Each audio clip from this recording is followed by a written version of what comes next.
The fury still burns in my mind. The only way out of this nightmare is laying my life on the line. Just like I'm back in the jungle, where only the strong can survive.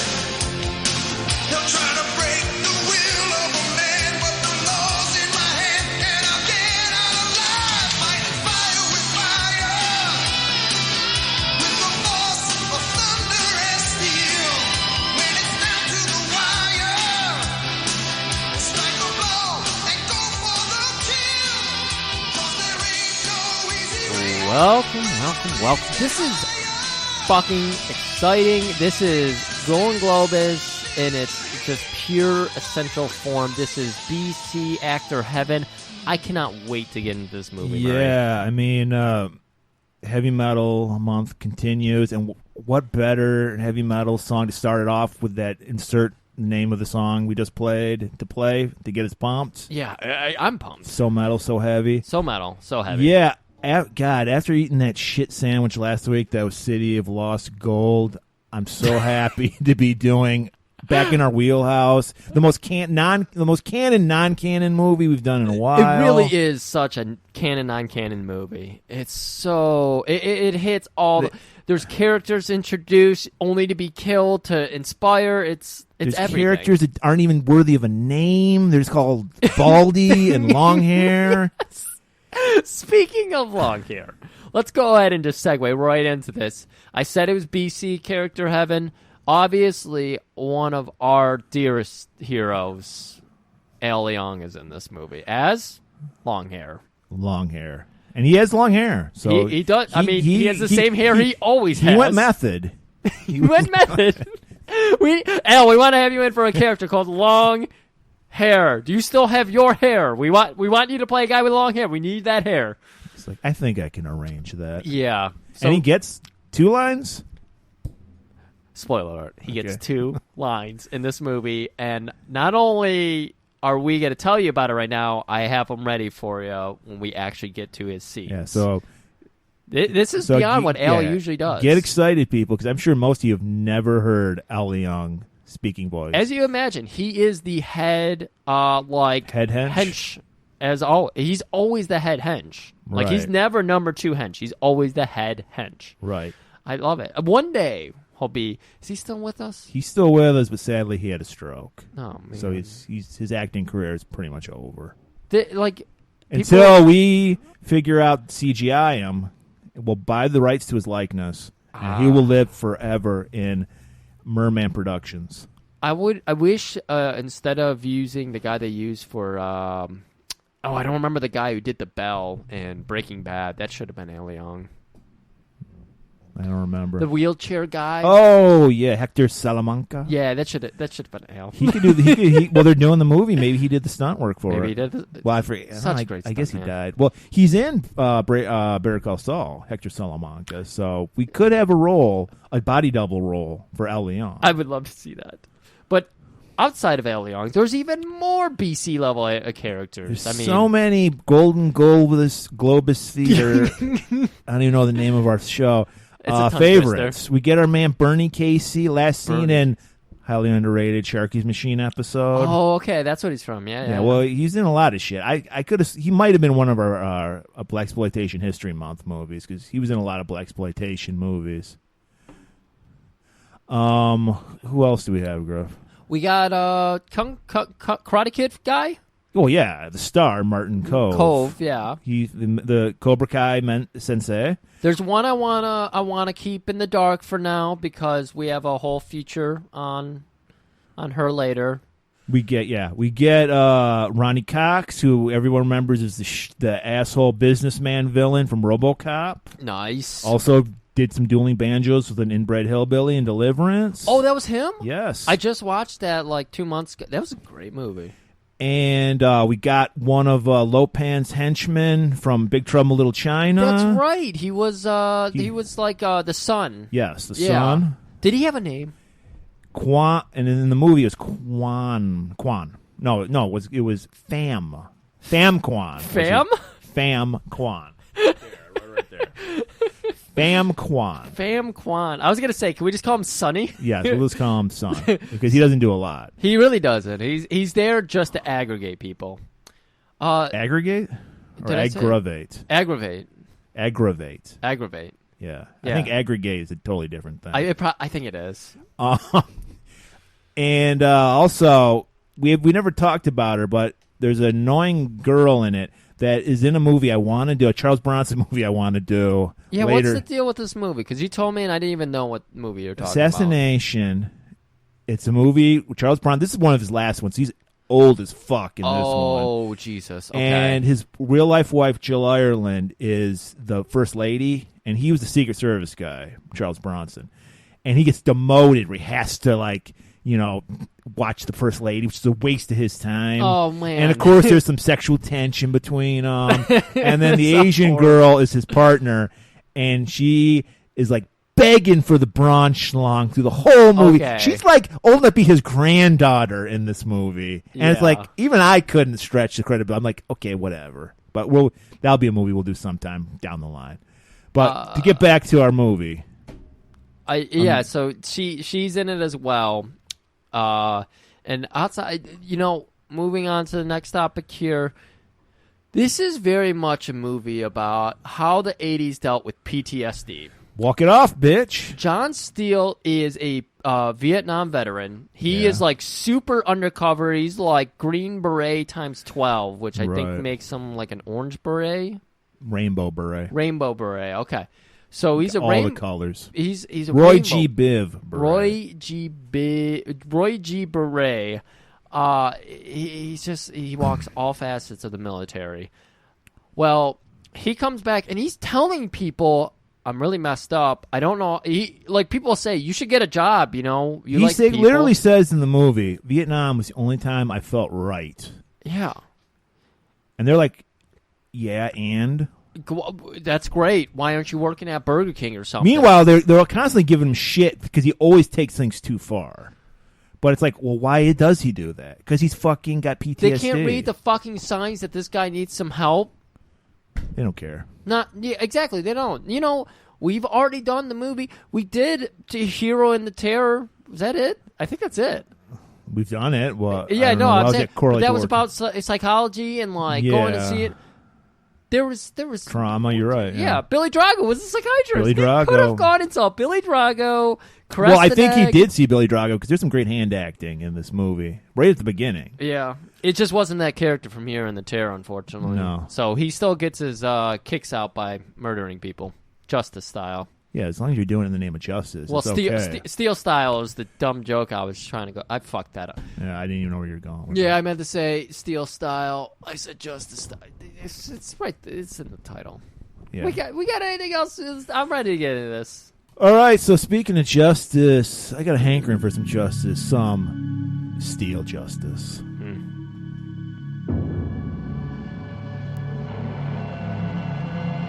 They trained him to kill. Good morning. Then they turned him loose. It's a trap!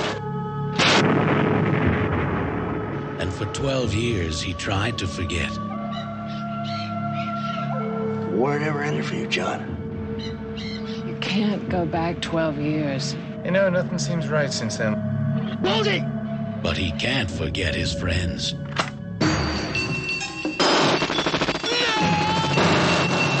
Or forgive his enemies.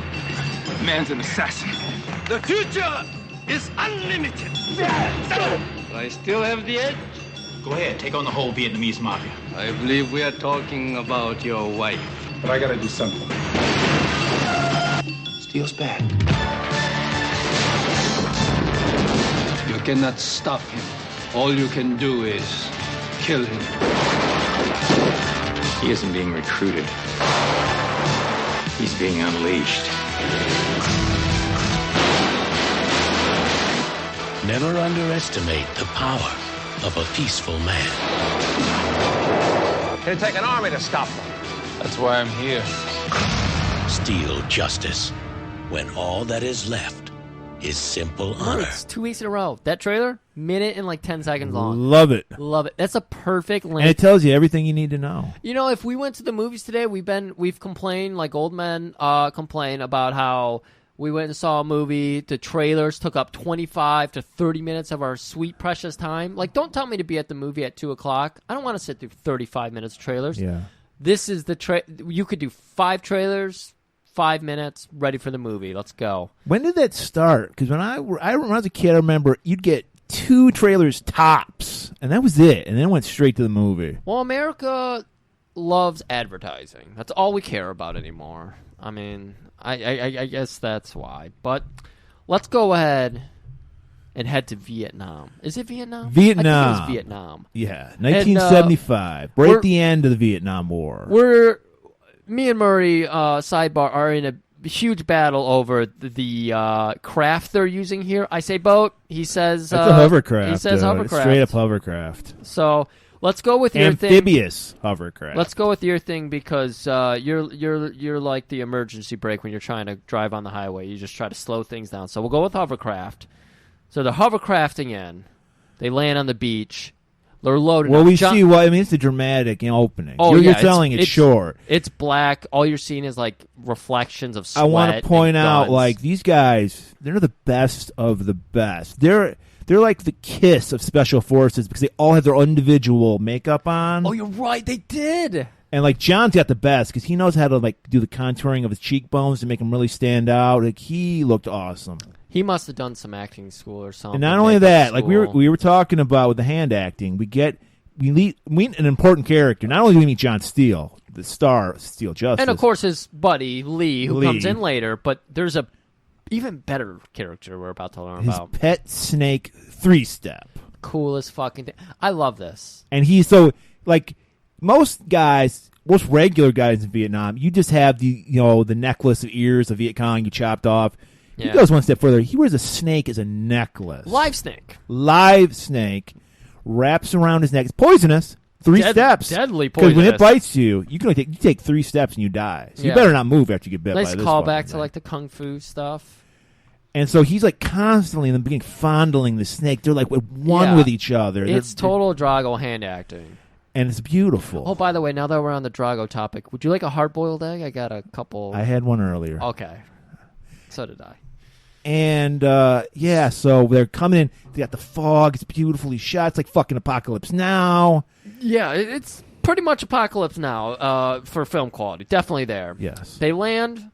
John's ready to go. He's loaded up. He's got the makeup. He's great. His cheekbones. Lee's like caressing him. Drago hand acting again, caressing those cheeks. Well, you're drawn to those cheekbones. That's the beauty of the makeup. Yeah. You're just drawn to it. No one can murder this man because they're just appalled. No, that's not the word I was going for. They're just enamored with his beauty. So we learn that they're waiting for the Black Tiger Squad to show up because they're going to do a joint mission.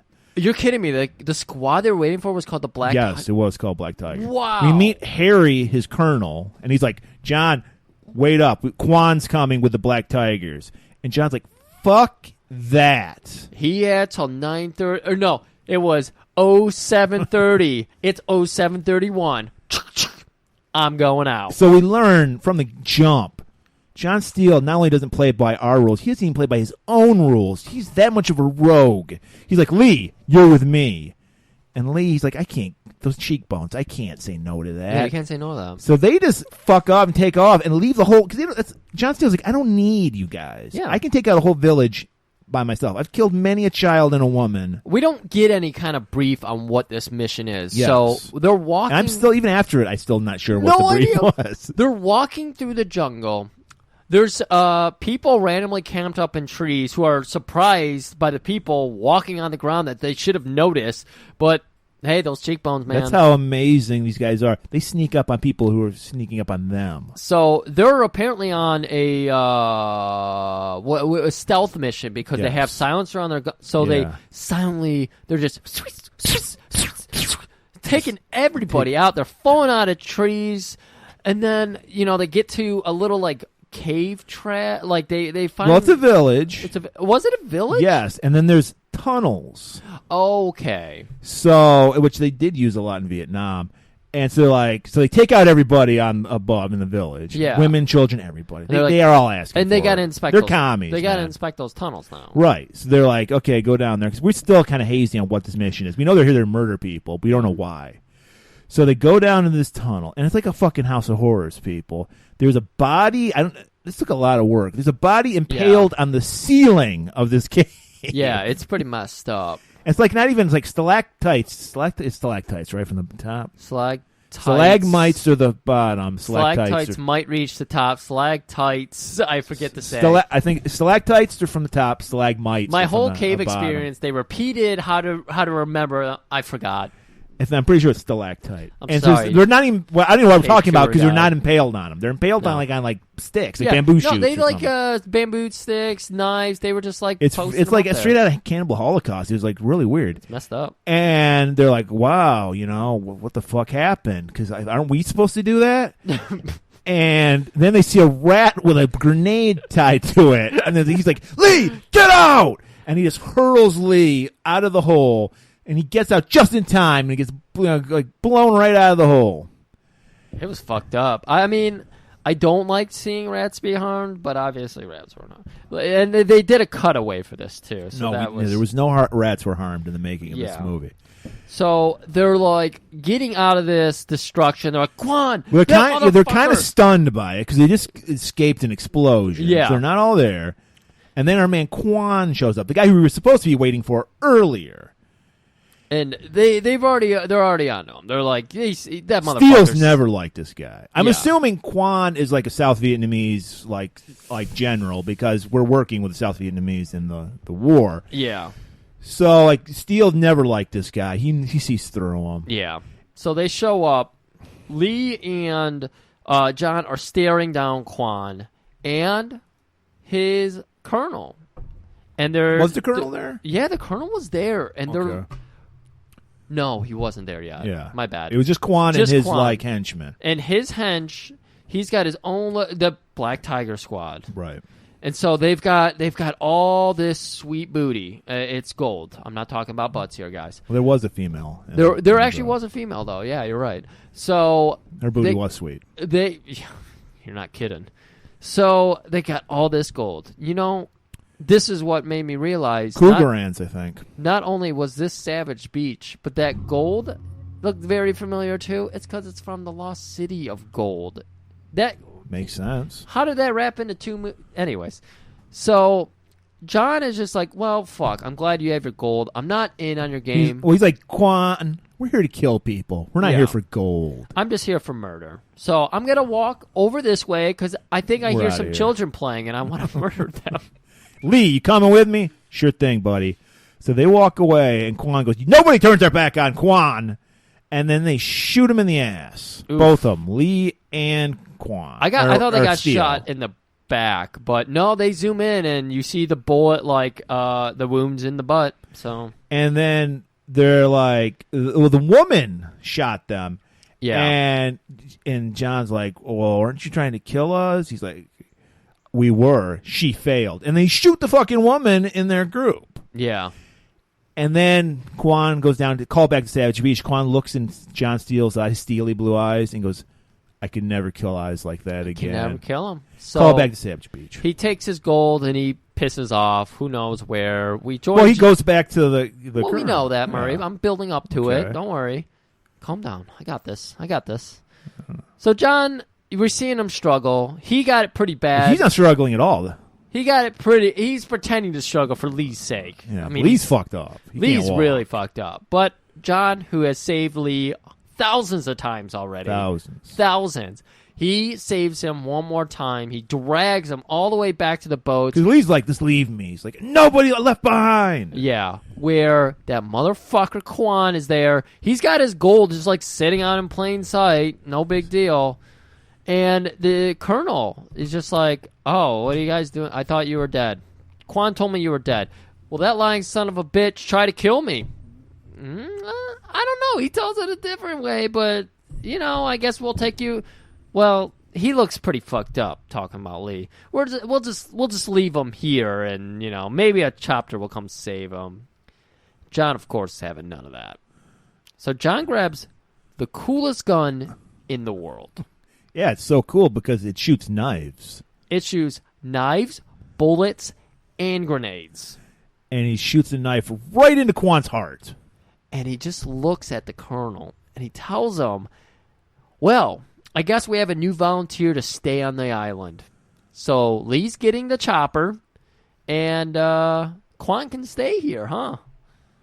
And Colonel's got nothing else to say about that, so... He's like, as long as we got the gold, I don't give a shit. Yeah, he's like, load up that gold, I don't give a fuck. The bitch wanted half of it, so... And no fucks are given, and they just take off, and they leave. You figure Quan's dead. He just got stabbed in the heart. It literally, heart through the chest. Knife through the heart, and you're to blame. John, you motherfucker, I'll get you in 12 years. It was a John Bon Jovi song. Okay. Yeah. And so cut to 12 years. Yeah, SoCal. Southern California. Southern California. We can't specify what city, but Southern California. And Murray, this is a monumental moment for our podcast, because you know what? No, and what? Al speaks. Thanks, Captain. Beautiful. Beautiful work. It It was only like 3 words, but Al... But he enunciated them all so greatly. All so greatly. It kind of... I actually understood what he was saying. I kind of looked up, but I appreciate it. So we got a sting operation happening here, don't we? Because it's the docks. Nothing ever good happens at docks. I'm literally every day I look up for one good thing that happens on the docks. I've yet to find We have anything. done 71 episodes. 70 of them at least have taken place somewhere at the docks. I was looking out for Branscombe Richmond. I was like, he's going to be on this dock somewhere. He was the only guy missing from this. He was missing. Chuck Norris should have been there roundhousing him. I'm sorry, Aaron Norris should have been there roundhousing Branscombe. So we don't know what's going on, but we see our man Lee, and we see our man Bernie Casey, a.k.a. Reese. Yeah, he was just like washing a window, wasn't he? Yeah, they're like working on a boat. Yeah. So we think, they must have started a fishing business or something. Yeah. And then we see Al Young, like, oh shit, something's not right. Yeah, when you see Al Young, you're like, okay, villainy is at as a foot. So we see Reese. He's like looking, something. A lot of nodding. Yeah, a lot of like hand signals. And so Al starts up that truck. Starts up the fucking Sanford and Son truck. It's got some very suspicious looking packages piled up in the back, and he just turns it on, slowly starts driving down the dock, going like baby 5 miles an hour. Yeah. And they're like, all right, it's on. Move, attack, strike. So Bernie, he just lightly jogs up to the truck. It's going 5 miles an hour. It's going 5 miles. Leaps in the back. Lee grabs the wheel, stops him. Fucking Al Leong, cocky as all hell, flips his fucking mullet a few times. I thought he was going to say something again here. No, he just chuckles at them. That's all he does. And they're like, we got him, guys. Fucking the Captain Bennett shows up. It's like, we did it. We finally broke. Because, man, the Vietnamese gangs are so hard to get into, man. Like, they are so tight-knit. They're so... It's hard to break in. It's impossible. It's damn near impossible. And we learned that our buddy Lee, because he's Vietnamese, he had finally broken in. He thought he had. Thought he did. And he's just like, Captain... I'm sure to get the promotion now. Look at all this Coke, this beautiful Coke. So Captain takes the largest tablespoon he has, stabs it through because he's got a little pointed end at the end of his tablespoon. Because he must be a drug officer, because when he gets a dig into that, well, we know it to be talcum powder, but what he thinks is cocaine. He takes a big fucking rail up. He's like, he takes a full tablespoon. Oh, fuck, this ain't Coke. Yeah. Talcum powder, Lee. There is no way someone knows the taste of talcum powder by snorting it without already knowing been burned by talcum powder in the past. He's like, Lee, you fucked up. Yeah. And Lee's like, oh, man. And he's like, don't worry, Lee. You're still the greatest guy in the Asian Crime Task Force. He's pissed at Lee, but he's also just like, no, you can't leave. We need you. Because of your people.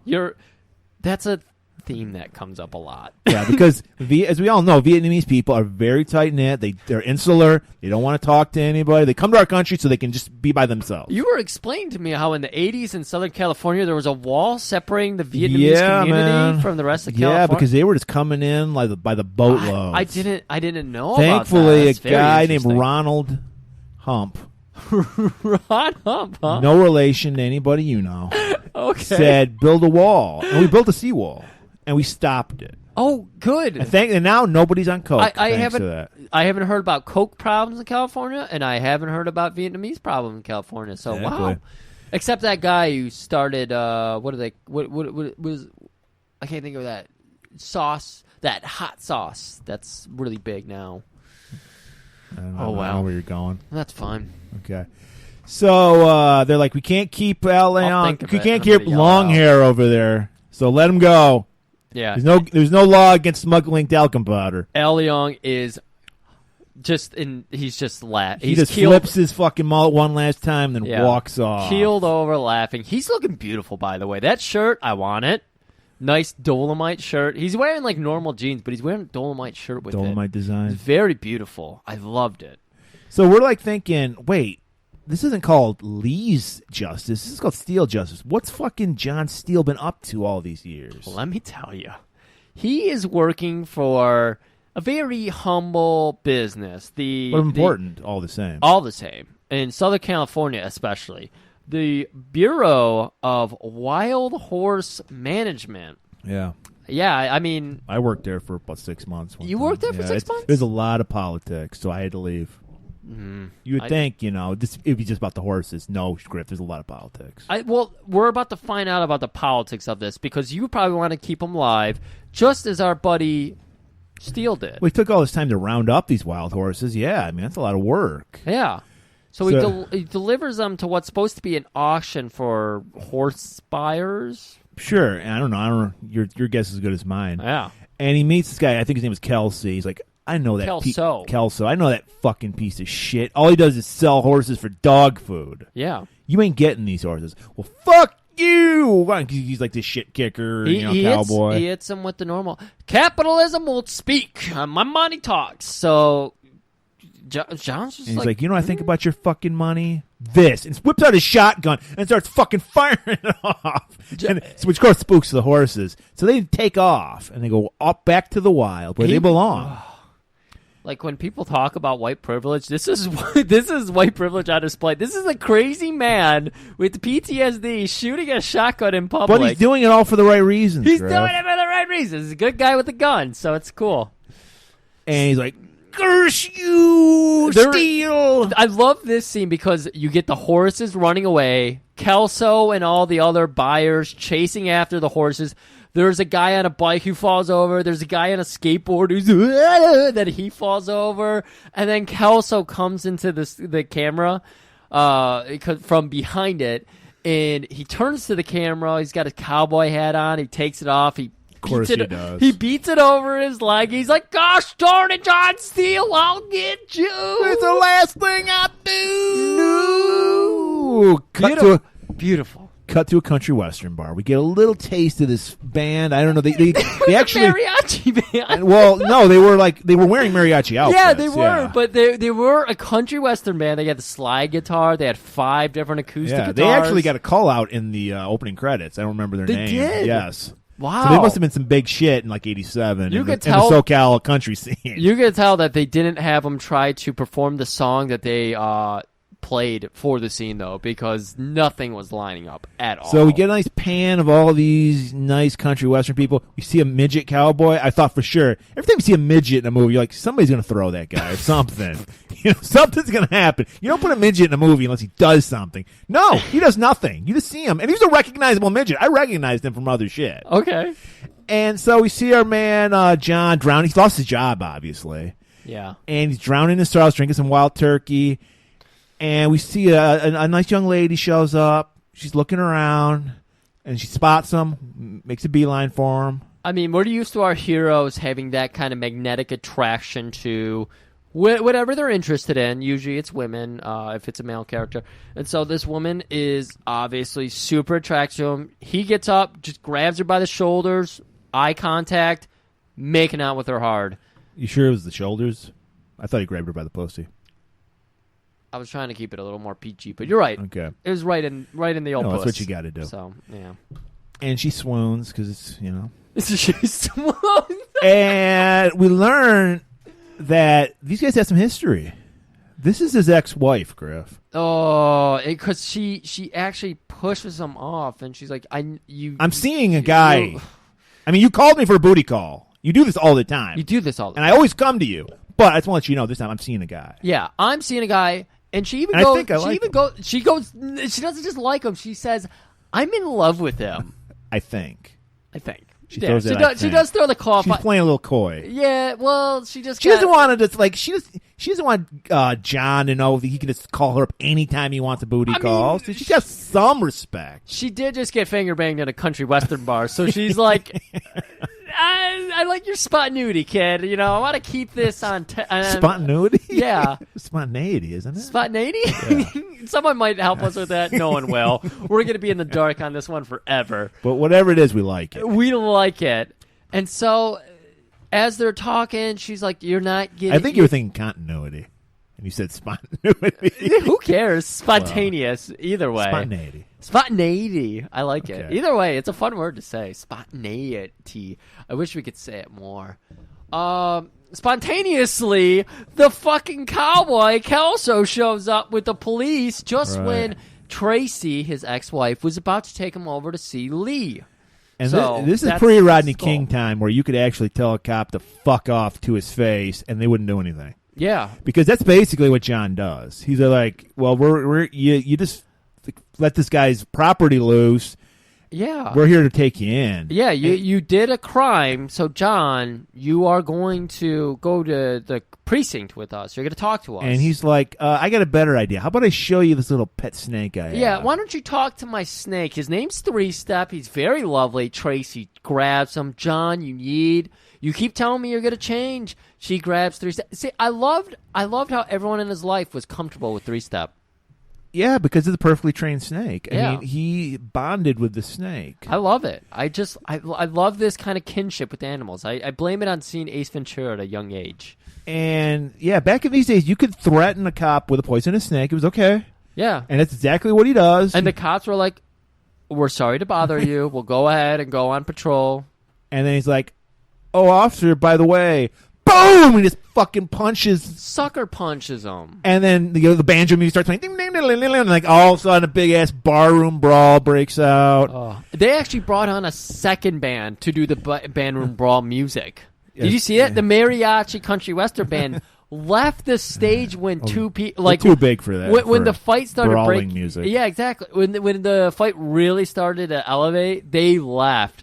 But another couple came on and were and does Tracy, his wife, does she like hit somebody with a bottle or something? I just feel like she would have done something. Yeah, like I'm pretty sure there's a bottle break. But there's always a bottle as break amazing as John Steele is, he's drunk as fuck, guys. So the cops finally get the better of him, knock him out. I think Tracy gets knocked down too. They both get knocked down. They're like down on the bar with their backs against it, sitting on the ground, and they're just like, you got to change your life.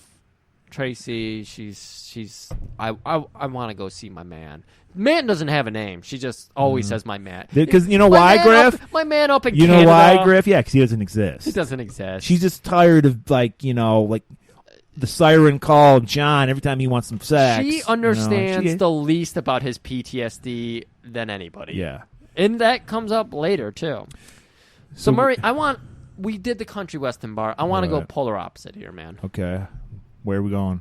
We're going to a fucking science lab, all right? Is it on the wharfs? I have a feeling it was. I think there was a wharf somewhere nearby. And is there a particular someone at this lab at this wharf? It just so happens that our buddy Al is meeting up with Sonny Kwan. Fam Kwan. And I don't think he's ever called by name, but his name in the IMDb is Fam. But I don't think they ever call him by name. He's Kwan's son. And so, of course, Fam knows the code. So he walks in, and he goes and talks to Al, the lead henchman. And this is where we get the second Al line of the movie. There's a small problem. Lieutenant Chen? The new shipment from Cup Song has been mixed with the wrong chemical base. Wow, it makes you wonder, why don't they let Al talk more? I don't know. I mean, he's got the voice of an angel. The middle part there, I'm still trying to figure out what he said, but it's perfect. But what we learned, I think what we learned, you can correct me if I'm wrong, we learned that the heroin, cocaine, it's super pure. It'll kill your ass if you fucking snort this shit. It's basically fentanyl level. And so, Al's letting him know about that. He's like, I don't know if you care, but this could probably kill all of our customers. But and Fam hits them with some sweet logic here. These customers of ours, they're buying pleasure, and with pleasure comes pain. I don't know, it sounds like a bad business model to me. Purdue pharmacies would beg to differ. Well, maybe not so much anymore, but... And while they're they're talking, another guy comes in with some scruffy-looking dude, and we learn that this guy was the guy that was feeding Lee all this info. Fucking rat. And they're like, you know what we do to rats. We'll find out later, because they cut the scene right there. So we're going to join John. He's in prison. Well, he's in jail. And, of course, his good buddy Lee... from Vietnam, from the earlier scene, we saw him save... Who's working for the police department. Lee 1 out of the 1,000 times. He's worked for the police department. We learned that John also worked at the police department, but he went rogue one too many times. Even by action movie standards, he went too far. We're so used to seeing him when they're still in the police force, and they have the mission as the cold opening, and then they get removed from the police force. He got removed because he got too much shit done. Yeah, John was already years past removal. So Lee bails John out, gives him a nice, drives him home. That's where we join. He's like, come on, man. My daughter Cammie, her piano recitals this afternoon. Yeah, John was on his way to see that. Yeah, John's like, I wouldn't miss this for the world. Yeah.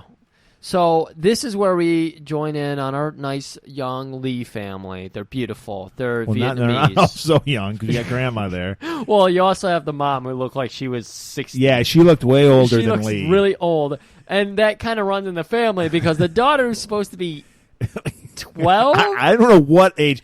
Undetermined age, jailbait, definitely. She looks, and the actress has got to be at least 30. This is I would say on par with Sharon Stone last week. Annoying, I cringed. Yeah, it was bad. We open this scene. She's playing the piano, doing a nice Beautiful. Bach piece. It's wonderful. Grandma's unimpressed. She fucking. Nothing can impress Grandma. She puts her cigarette out on her granddaughter because she's so disappointed. Right on her arm. But the mom comes in, she's clapping her ass off, and that's when we hear Cammie speak for the first time. I didn't get this audio. I should have, but it's so grating. I hate it. Golly jeepers! It really is. It's really bad. Oh wow, Mom! How did you think I did? Was it super rad? So let's just paint a picture. She's okay. Minimum 25 years old. She's got to be at least 25. And she's got her hair in ribbons. It looks like some fucking skeezy, barely legal porno. They make up a girl to look like that. It absolutely does. And it's she's so creepy. Uncle John's coming. Awesome. And after 5 seconds of waiting, she's like, when is he going to get here? And the mom tells her, when John says he's doing something, when your dad says they're gonna do. Just as that happens, you hear the car horn go off outside. She runs out. John's got the bandage across the bridge of his just nose. He's got a Cyclops sunglasses on. They're too close together. Well, his eyes are probably too close together. And Grandma not impressed. She's the only one who sees through John's bullshit. Because John is charming the fuck out of Lee's family. They would die for him. Grandma sees through it all. Cammie goes up for the most warming and creepy embrace ever. I'll do the audio real quick here. Uncle John, I was so worried. Did you think I'd miss your concert? It's possible. Not for the world, kitten. I wouldn't miss your concert for the world. Oh, what happened to you? It's just creepy. Why do you make that noise as a grown man hugging a child? He's got sore ribs. because he got he's got bar fight. and she's got a strong hug. I'm trying. I don't know. I'm trying too. I'm going with you. We're trying to make this make sense because it's gross. And like as you would do, as I always do when I come to Griff's, I'm like, I'm gonna take a bath. Yeah, and of course I've got all the bath accoutrement ready. The oils. And Murray, I of course always leave. I actually do have a nice tape deck. I always leave that. It's kind of dangerous to keep it right next to a bath, though. Well, I guess if it's batteries, it doesn't matter. Yeah, it's batteries. You want me to get the extension cord for it? No. Okay. I want the batteries. So I always get that out for you, and there's always a tape I leave in there, and it just so happens to be the same tape that Lee leaves in here because he comes in just as John is about to start hitting the flask reel. He had the cap on, by the way. Hear the dog. But he was about to hit it, and you are dead on. He was about to listen to some Madame X. Madame X? Madame Well, X. it must be time for some hair metal hate. It's hair metal hate. It just is this Madame X so well. high in high school? You know it is. Well, let's break that down. Let's break that video down.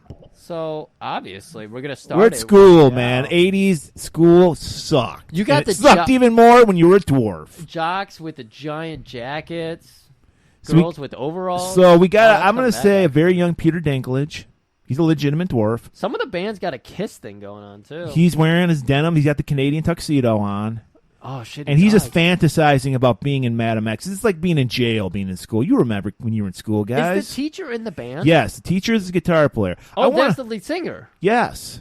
Yes. He shot a fake I want to point out, I've never heard heard of this band. This is another hair metal Sean band. This is very ahead of its time. Very. There is not only a female drummer in this band, there's a female guitar player. And that's very rare. Because it's always like the chick plays bass because that's the easiest thing. This has got a fucking female lead. It's like the Cramps is the only other band I can think of that has like a female lead guitar player. I would point you to Screaming Females. I can't remember her name off the top of my head. She kills. I love it. So that's blowing his way. So what's not blowing his way is school sucks. So they're like in jail, man. It's a heavy metaphor. They're wearing the striped things. The guitar player's playing the teacher. She's scolding you. You're a dwarf. You don't belong here. Oh no! And she looks in the desk, and he's got the band in his desk. The people playing. Yeah. And then, what is what is that with his creepy look? Why does she have a lynx on her desk? Because she just turned into a lynx. Oh my god! What the fuck? Only in the 80s could this happen. Guitar moves right now. The humping of the sexy guitar. Sexy as fuck. Yeah, she's got the super high boot heels. Yeah, they got the knee high boots and like the leopard print skin tight pants. And she's got the perfect melody where she's grinding in. Yeah. Oh man. I told you she had talent. I didn't know standard time could be. And so this sexy. dwarf, he's high in high school. That's what it is. He's high, Griff, because the song's still high in high school. Oh my God! She grabs his ear and rips it off. It's stretching. Stretches it. Goes full stretch Armstrong. And now she's back to humping the guitar. Oh, that's the teacher playing guitar. Yeah, I think. I don't know. think you're Everybody right. looks the same in this one. Oh man, she's shredding out a solo right now. Got, no, that's the teacher. She's got the 6-inch heels on. She's looking good. Got the big hair. Oh man. Doing a guitar solo, humping that guitar. We were just talking about how 80s did not feature a lot of butt waggle. That was a lot of butt She's got waggle. a butt, man. I'll give it to her. Yeah. And they're rocking out. The midget's still high in high school. We haven't seen him in a while. I hope he's okay. It was way too much rocking. Can we get back to the well, they all have everyone's smoking a bong in class now. They're all in prison attire with a globe over their head. Yes, or a book. And now, but their heads are in their desks. I don't know what the fuck's going on with this. Oh my God, this is trippy. I really want to know what hair metal Sean thinks about this. And then, oh my God, the dwarf jumps on the table. He's like, "I'm gonna dance." And he's got a Madame X shirt. Yeah, on. he rips off his denim You're jacket. Right, there is books. There's also protractors, and they've got pencils. It's everything. Everything you hate about school. And then they're surrounding him, and he dives off, and he jumps. He jumps into his desk, and he goes into the parallel universe where Madame X people listen to Madame X. For a minute there, I thought he was about to fall in the drummer's And this is butt. it. This is where he does the cartwheel. Watch. He's like, oh, he's got like that sweet. Look at that! Man. Look at that dwarf wheel. and then they go, there you go. That's it. Wow, that was fucking. They just kind of stopped abruptly. It did. It was very abrupt. Just like the segue to go back into our movie. So Lee's helping his buddy bathe up. We He's like, move. "Hey, We're buddy, getting late here." Wild little sponge bath. So after he's done showering John down or bathing John down, he's sponged off that dick of his. He goes down. The wife's like, "Oh man, do you need a drink after that? Make it a martini and a double." So she's crushing that ice. He's telling him, John's dick, not that big. Mine's still pretty huge compared to his. After he's gloating about his dick for a couple minutes, what we're seeing in the mirror is that a couple of cool shaded assassins have showed it up. It was a great shot. And they've got those same It was the 80s, so they had like mirrors on the wall. It was a very 80s it was mirrors everywhere. So, I mean, since it's a house of mirrors, we don't know actually where the assassins were, aside from in a mirror. They were in the front door. Yeah, they were at the back door. Because they didn't lock the front door. They're at the back door. Who cares? Who has a see-through front door? It's the sliding back door. Anyways. Oh, yeah. So they get shot. Lee gets shot again. In the back, but this time in the real back, not the butt. Not the butt. Yeah, he gets... And that's how I guess that's how you learn. You learn from life, and you kill people by shooting them in the back, not the butt. And it worked because he dies. Because he does die. Well, he doesn't die. He just falls down. Yeah. He's critical condition. And then Grandma's like, "Fuck you!" She's smoking a stogie, a big cigar. Dude, I think she was smoking some dope. And she just flicks it at him. She flicks it at him, licks her tongue, flicks that at them. Is that where that rat move came from? I think it might have been. And that's know what that it means. immediately pisses those guys off. I guess it's an insult in Vietnam. Maybe that's it. It's a Vietnamese insult. Vietnamese insult. And they just gun Grandma down. Well, we don't see her. This movie, they won't show elder abuse. Two people in the living room have now been shot and murdered. Mom's in the kitchen, not far away at all. We can see her. They got silencers. She doesn't notice. They've got silencers, and she's crushing ice for those martinis, which a crushed ice martini, that sounds kind of bougie. Anyways, she gets murdered. Don't worry, though, Murray. I see that look on your face. What's going on with Cammy? Yeah, where's she at? She went to the grocery store to get some fresh fish. Yeah, because you know why? Because John's like, I don't eat that fucking Vietnamese shit. You cook me American food. Yeah, you cook me American food. Get me some cod. Get me a fucking hamburger. Go to Long John Silver's. Get me a couple of whatever they have. And they love there. him so much that they do that. Yeah. Well, and it saved her life. So John, who's the asshole now? John just saved Cammy's life. Yeah. By demanding to have a fucking cod. So before we see Cammy walk in the back door, we go to the little cul-de-sac because they live in this Vietnamese community. Mm-hmm. Yeah. And it is it's that circle drive. And so Pham Quan takes the informant. Yeah, he's got him in the car. And he's honking the horn. He's calling everybody in the neighborhood out, which it's 2 p.m. Apparently no one in this neighborhood works because everybody comes out. Maybe it's an elder community. I don't know. Or maybe it's the weekend. Could be. Maybe I'm just an asshole. Yeah, probably. And he's like, everybody, listen to me. This is what happens when you talk to the police. And he just shoots the fucking informant in the head. There's only one law, and it's the Black Tiger Law. Whoa, I just put this together. Is that a callback from the Black Tiger group from the beginning? Murray. Well, you got a great name. You keep it. It's true. It's true. I like that he kept it for so long. So let's everybody know what Black Tiger Law is, which is, you don't talk to the police. You let us handle the situation. Yeah. And that's when we get to see Cammy walking into the house. Hey, guys, I got the eggs. I got the milk. I got the Nesquik. And then she puts out a blood curdling, no! And they see her, and they're just about to gun her down. The bloodshed in here is minimal. It's like 2 drops here, 2 drops there. It's like they cleaned it up for CSI. Silencer does that. Silencer does that. And while that happens, John John finally wakes up from his drunken stupor. Yeah, enough to throw some pants on. He was still in the bathtub, and I thought because he was rocking out to Madam X. You can't. It's true. You listen to the song finishes when you listen to Madam X. Exactly. I thought it was funny though because when the gunshots are happening, he pops his head out of the tub, so I thought he heard it somehow, and yet the wife in the kitchen did not hear it. So thankfully, this is the days of cassettes, so he only listened to the side A. Yeah. It runs out, and he finally gets up, throws some jeans on. He hears that scream, too. Dabs a little peck jelly on the chest. It's a natural habit. Right. And he walks out like... He probably just slathers his top. There's kind of like this top of the staircase. He looks down. It's like an overlooked walkway. And he just leaps down right into action. He's like a jungle cat. Well, he's what do we call him? A rainbow beret or something? Yeah, rainbow beret. Yeah. And he just starts kicking ass, man. He grabs a gun, starts shooting the fucking bad guys. Yeah, only 2 people go in because once they heard I probably already said this, but once they heard Cammy scream, Fam was like, "You, get in there, get the girl." So we have two henches go in there, and so John. 2 hench enter, no hench leave. No hench leave. John takes them both out, and then he's just run out, and he does his best wannabe rebel yell. It's a little weak. It was very weak. They didn't even give him a mic for it.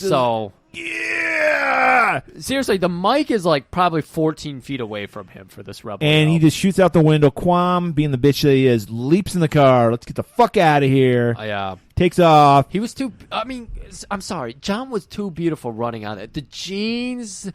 The hair, the pack jelly, no shoes, the little everything. Band-Aid across his nose. I wouldn't have fucked with that. I wouldn't either, and they don't because they take off, and then he runs to leave. No, and he embraces him. People are just like EMT guys are trying to get to him. He's like, back off! I know what I'm doing. This is my friend. I saved his life countless times in Vietnam. So he's going to follow him to the hospital. Of course. He rides in the ambulance. He's got to ride right in there. He's doing the resuscitations on him and everything. CPR, doing it all. They're like, He's sir. cutting himself open, like dabbing his blood on him. Like, this will save him, right? He's like, sir, can we do our job, please? Please just stop. So they finally kick him out. And so it's where Bernie shows up. So, no, I mean, we get kind of like intersecting scenes, but we'll just go ahead and keep carrying on with Lee here. But he's like, Lee, Lee, what are you saying? Did he actually say anything there? I couldn't figure it out. I think he did say something. I couldn't make it out. I think it was, don't bang my daughter. Probably. But whatever you do. And he's like, bang your daughter? Yeah. What? Sedate him. It might have been don't bang my daughter, protect my daughter. Wear protection when you're banging my daughter. Yeah. I don't know. Maybe avenge me. No idea. But don't worry. We're not going to dwell on that anymore because we're going to carry on to what Quan's been up to. Well, we don't know Quan's even alive. Yeah. We thought he died in Vietnam. Who's this guy that we're looking in on? And we're like, what? It's just some Vietnamese businessman who's opening a factory. Well, I know it was Quan. I'm not that racist. Well, yeah. And yes, we learned that he is like Donald Trump of Southern California. Yeah. And the mayor of Southern California is there. He's the Vietnamese. Vietnamese Donald Trump. He's Donald Quan. And the mayor of Southern California is there. Because we still don't know if this is a city. And they're at the wharf. Like, thank you, Mr. Quan, for building up the wharfs. There will never be any nefarious crimes happening on the wharfs ever again. Never. Thanks to Mr. Quan. Everybody will have a job. Everyone will have a responsibility. You are building the community so well. Quan, respectable businessman. But we as the audience, we know this guy's an evil, gold, fucking loving son of a bitch. Yeah. And who shows up? Was it the Bennett, police captain? Bennett, the police captain, shows up. Yeah. And he's like, Quan, there was a murder in your side of town. You know, your people, they're not talking. Man. We need you to talk to your people. Because they're not talking to us. Your people don't talk to cops. Can you talk to your people about that? Murray, I'm super offended, but this was in the movie. I'm so bothered that when we have a language barrier, we try to talk to someone like they're completely just brain dead. It's not the problem here. In fact, Quan speaks great English. If anything, he's heart dead because he got stabbed in the heart earlier. That's good. That's a good point. And he's like, I'll see, and he like plays it up, the dumb, like foreigner. I see what I can do, but we know he speaks perfect English. And like, you do that, Quan pats him on the head, and walks away. So we're going to check in with Steele if you're ready. Yes, I'm always ready for Steele. You're always ready for some Steele? So he's talking to the lead detective. I believe this was... I think it's Bennett again. I don't know how he made it back there. It was like Bennett and... Reese. Reese. Oh, yeah, Bennett's the angry captain. Yeah. So, no, he's mainly just talking He's the to mind Bennett games here. captain. And Bennett's telling Steele, yeah, your buddy Lee, coke everywhere. Yeah. Justified homicide. We can't do anything like, about we it. went through everything. We went through the wife's underwear, cocaine. We went through his underwear, cocaine. We went through the daughter's piano, cocaine. Every key had cocaine in it. So case closed. We're not even going to investigate. Yeah, like... He was crooked. He deserved what he got. Clearly, he deserved what he got. And, like, fucking... These guys were partners. They're partners in Nam. They were partners on the Force. So, Steele, he's like, that's not the Lee I know. Yeah. You're full of shit. And I'm going to figure out who did it. I'm going to do your job for you. Yeah, you keep spreading your filthy lies. It's only inspiring me to go more off the rails and kill more of these Vietnam possible perpetrators. And then Bennett just breaks the fourth wall. Looks at the camera, like, yeah, and goes, "Oh, you think you can take on the whole Black Tiger gang? Oh yeah, I can." So can you? Steele runs out of the room. Just he's going straight for his gun. Like he's got him hidden under. But before he leaves, Bernie puts the final. Well, no, he leaves, but we'll get Bernie when he... Go ahead with the Bernie line. Lee leaves. Or, Lee's dead. Yeah. Steele leaves. I'm getting to that, because to put the final, like, mind fuck... I know what you're doing. He's like, oh, by the way, Lee just died on the table. And that just sets fucking Steele off. Oh, I'm sorry. Then Steele... I like what you did there. Steele just takes off. He's like, I'm going to do your job for you. I'm going to do your job for you. Every road cop says that. He takes off.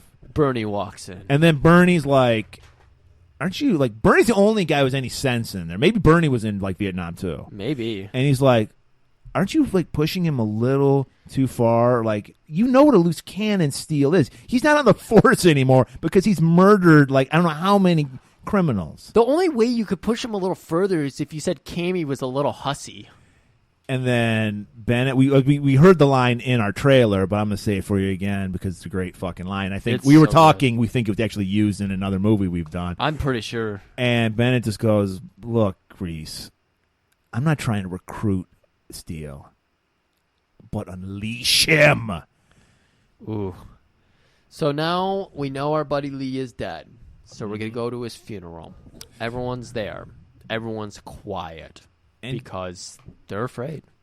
Well, right, because Quan shows up. Respectable businessman Quan. Respectable businessman, even though he comes with his shit son fam. Who we saw earlier just murderly.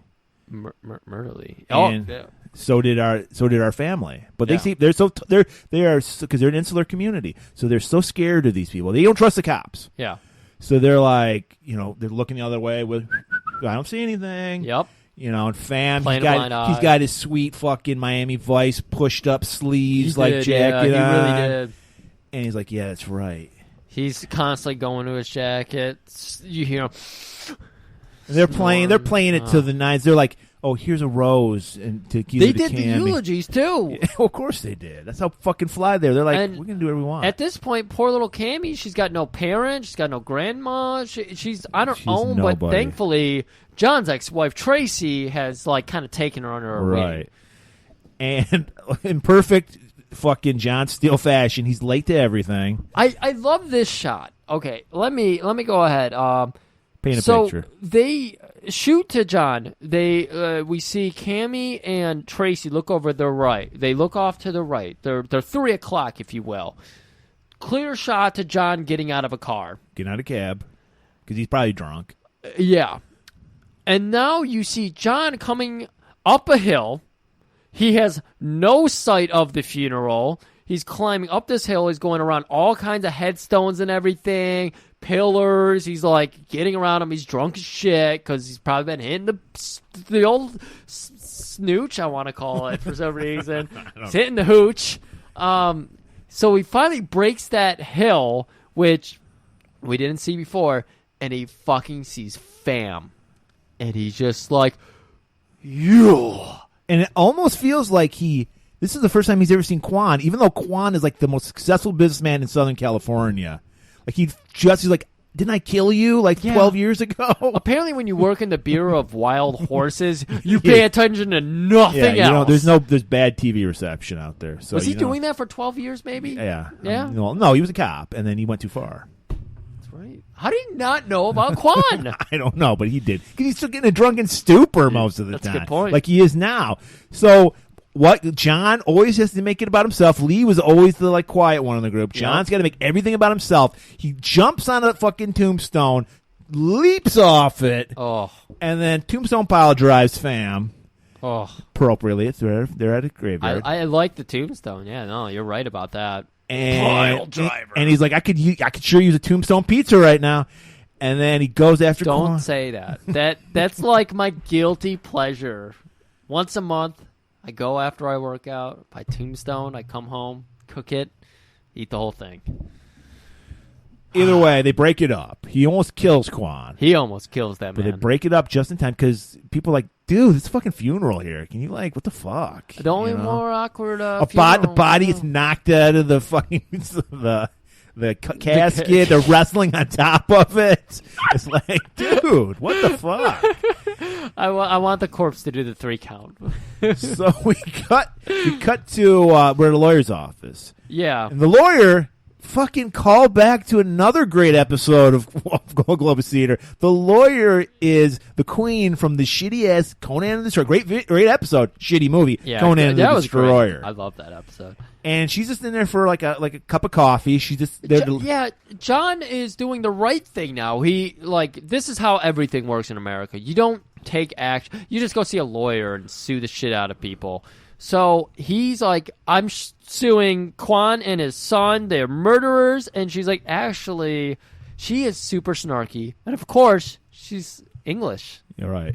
They're all snooty. Yeah. So she's getting so snooty with them. She's speaking in like a totally rough Cockney accent. I could barely understand I could her. barely understand it. I could, yeah. And he's like, let me tell you something, Governor. You're fucked. You fucking wanker. And they read between the lines. They're like, okay, I guess that's not good. Yeah. And we learn that they got nothing on Quan. This guy's fucking Teflon Quan. He's a pillar of the community. He's building businesses. He's giving jobs. Don't worry about the dead bodies with his Don't label worry about mate. the super potent coke that's killing everybody. No, but he's giving jobs to the community, so we're going to look the other way. And you know what? That holds up in court. You know what doesn't hold up in court? Your case. He's like, fine. I'm getting out of here. You're too snooty. I'm going to go find Tracy and try to bang her again. And they're like, sorry, buddy. Whoa. Quan is actually suing you. Right. And there is a strong case. In fact, you're going to jail right now. They hold him in jail again. Yeah, and then Bernie's like, I don't want to do this, buddy, but the law's the law. So I got a pension I want to keep. Just as we zoom in on Bernie's sad face, having to put his buddy in jail again, we get to see Quan training with Fam. They're doing like this ritual kendo stick fight, shit. kendo stick shit. Yeah. They've got the full mask on. I'm glad he didn't do an upward swipe. Yeah, he take an eye out that way. Yeah, ew. And he just starts beating the shit out of Quan. Fam. Quan right. Beats the shit out of You're Fam. Right. And Fam starts cowering. He's like, Father, whatever did I do to I lost the words. I forgot the words. He dishonored the family. He just fucked off. Dishonor you. Thank you. And he's just like, well, you can make it up by killing Steele. I press charges. He's in the county jail, and I want you to use this. Yeah, he explains the family history that he himself had with John Steele. Pulls out this nice box made out of beautiful. I'm gonna say like cherry wood. It's beautiful. Cherry wood. It's a nice hardwood. And he opens it up, and holy fuck, it's that goddamn knife that John had shot from a gun into Quan's heart. And he's like, He's been holding it this whole time. Yeah, he's like, I want you to use this when you kill him. He's like, Father, I can do that. So we cut back to the jail cell. Yep. Well, there is one minor scene where we see this is the thing. He wants to get his dad's love back and respect, so he just hires it out to some fucking losers. Like he's like, you guys take care of it. So he has two of his goons. I think his dad was kind of nodding at him. Don't go to jail yourself because that ruins my reputation. That could be right. I mean, John Jr. is never going to do anything to put himself in jail, although he probably should be in jail. But yeah, no, he has his son, delegate the job. That makes sense. He just wanted to pass the knife So off. two of his goons, who I recognize, they were actually in Vietnam too. The one that had the fucking side shape. Yeah, the giant guy. Yeah, he's definitely with the tattoos on his face. Yep. And they're like, they shoot off some guns. They make a commotion, so they get arrested. Yeah, they just go to a 7-Eleven and they just start shooting shit in there, and you can do that in a country western bar, but you can't do it in a 7-Eleven. Exactly. And so they get arrested, and as you would think, they get put in the same holding tank that our man John is. Of course. So they walk in. John's still fucking hungover. He's got his head down, looks up. They're like, hey, you lose this? And they go at him with that knife, and John starts fucking shit up. He's 10 steps ahead of him. It's sad. He's at least 3 steps. Oh, I like what you did Call there. back. We haven't seen that snake in a while. I hope he's okay. I hope someone's feeding him. Yeah. I think Tracy is. I think Cammy is. I think they're both. Good call. And so, we get a nice fight. John hurls a guy onto a knife that the other guy's holding. We've seen so many big end fights result in just a guy accidentally going into a knife. That's what happened to the big guy. The little guy was holding a knife. John turns the big guy around, pushes him at the little guy. Little guy's just holding the knife out blindly, and it goes right through big guy's heart, which... This actually kills him. I'm shocked. Yeah, 10 scenes ago, it doesn't kill the guy. This scene, it kills the guy. Yeah, maybe he's a big guy because he had an enlarged heart from steroids. Oh, that's a good So point. he hit the right artery. Then I think John, what does he do to snap the guy's neck? He just snaps the guy's neck. When the little guy sees this big guy go down, he's just in shambles. So John just walks up. It's like, I'll put you out of your misery. Griff, what have we learned from prison movies? When you go to prison, the first thing you do is pick the toughest guy. And you beat him up. And you get the respect of the criminals. So everybody else in the cell rushes towards him. I got cigarettes. I got an available butthole if you want to plug in. You're like, hey, you put me actually in jail. I'm the reason I'm here is because of you. But fuck, I respect you now. I love you. I respect you. You're patting him on the back. A guy literally does offer him some cigarettes. You see one guy grab a lock of hair from the back of his head. Beautiful hair. He just smells his hair. And John goes, yeah, I am pretty good. And he just goes, boop, boop, boop, boop. Just knocks everybody out. There's 20 guys in this holding cell. Knocks them all out. It's amazing. And they all just take it because they respect him too much to fight back. So we go to a black screen, and then we come into a cop's perspective, rounding a corner, looking into the cell. Everybody's knocked out. What the fuck happened? The captain's going to be Even pissed. John's knocked out. Or is he? It happens to be the first person that our security guard looks at, and John just says, night, night. Blunk. Punches him in the jaw. And thankfully, the guy's the same size as John, so he changes into his uniform, and he's like, the perfect crime. I'm going to walk right the fuck out of this jail.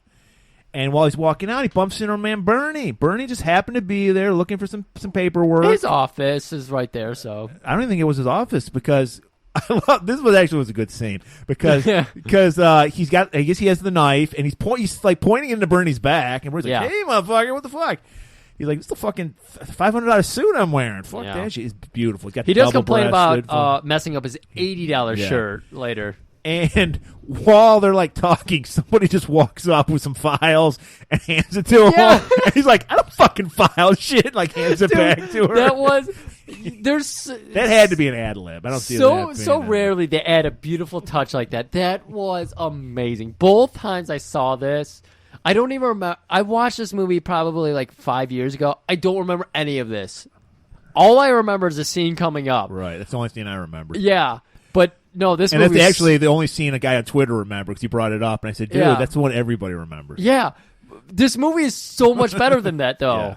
So I'm so glad to have my past knowledge and now bestow it on anybody listening. So he's like, Bernie, we're going to walk out of here, you and me. Yeah. And it looks totally shady looking. He's all up on Bernie. Yeah. And everyone's like, hey, whatever. But an alarm goes off.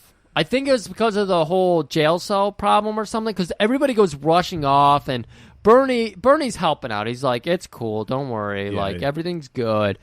So they get in a cop car. They're gonna go off. They're looking for Tracy. We're looking for a payphone to call Tracy. Yeah, they're trying to figure out where Cammy and Tracy are, make sure they're safe, because they learned that. I think they had learned that Cammy was in danger. Well, they figure. I mean, if they're going to kill John, they're probably going to kill everybody. Okay. So John calls Tracy. Unfortunately, she's at a job. We learned she's a music video director. Ooh.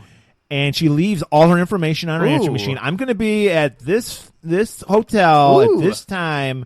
That's a lot of information. And so John's like, okay, Bernie, beat it. I'm taking the car. Bernie, do you got to... He takes Bernie with him, I thought. No, he handcuffs him to the... Oh, he does. He hands him to payphone. Because he gives a little speech, like the classic speech, like, Bernie, you're a year away from your pension. You don't need this shit. And then Bernie's like, you know what? Fuck it. I don't care about my pension. I love you too much, John. You've saved my life countless times in the past. Yeah. I'm going to throw all my fucking life away. I thought he went with him, right? I'm going to help you, yes. Yeah, okay.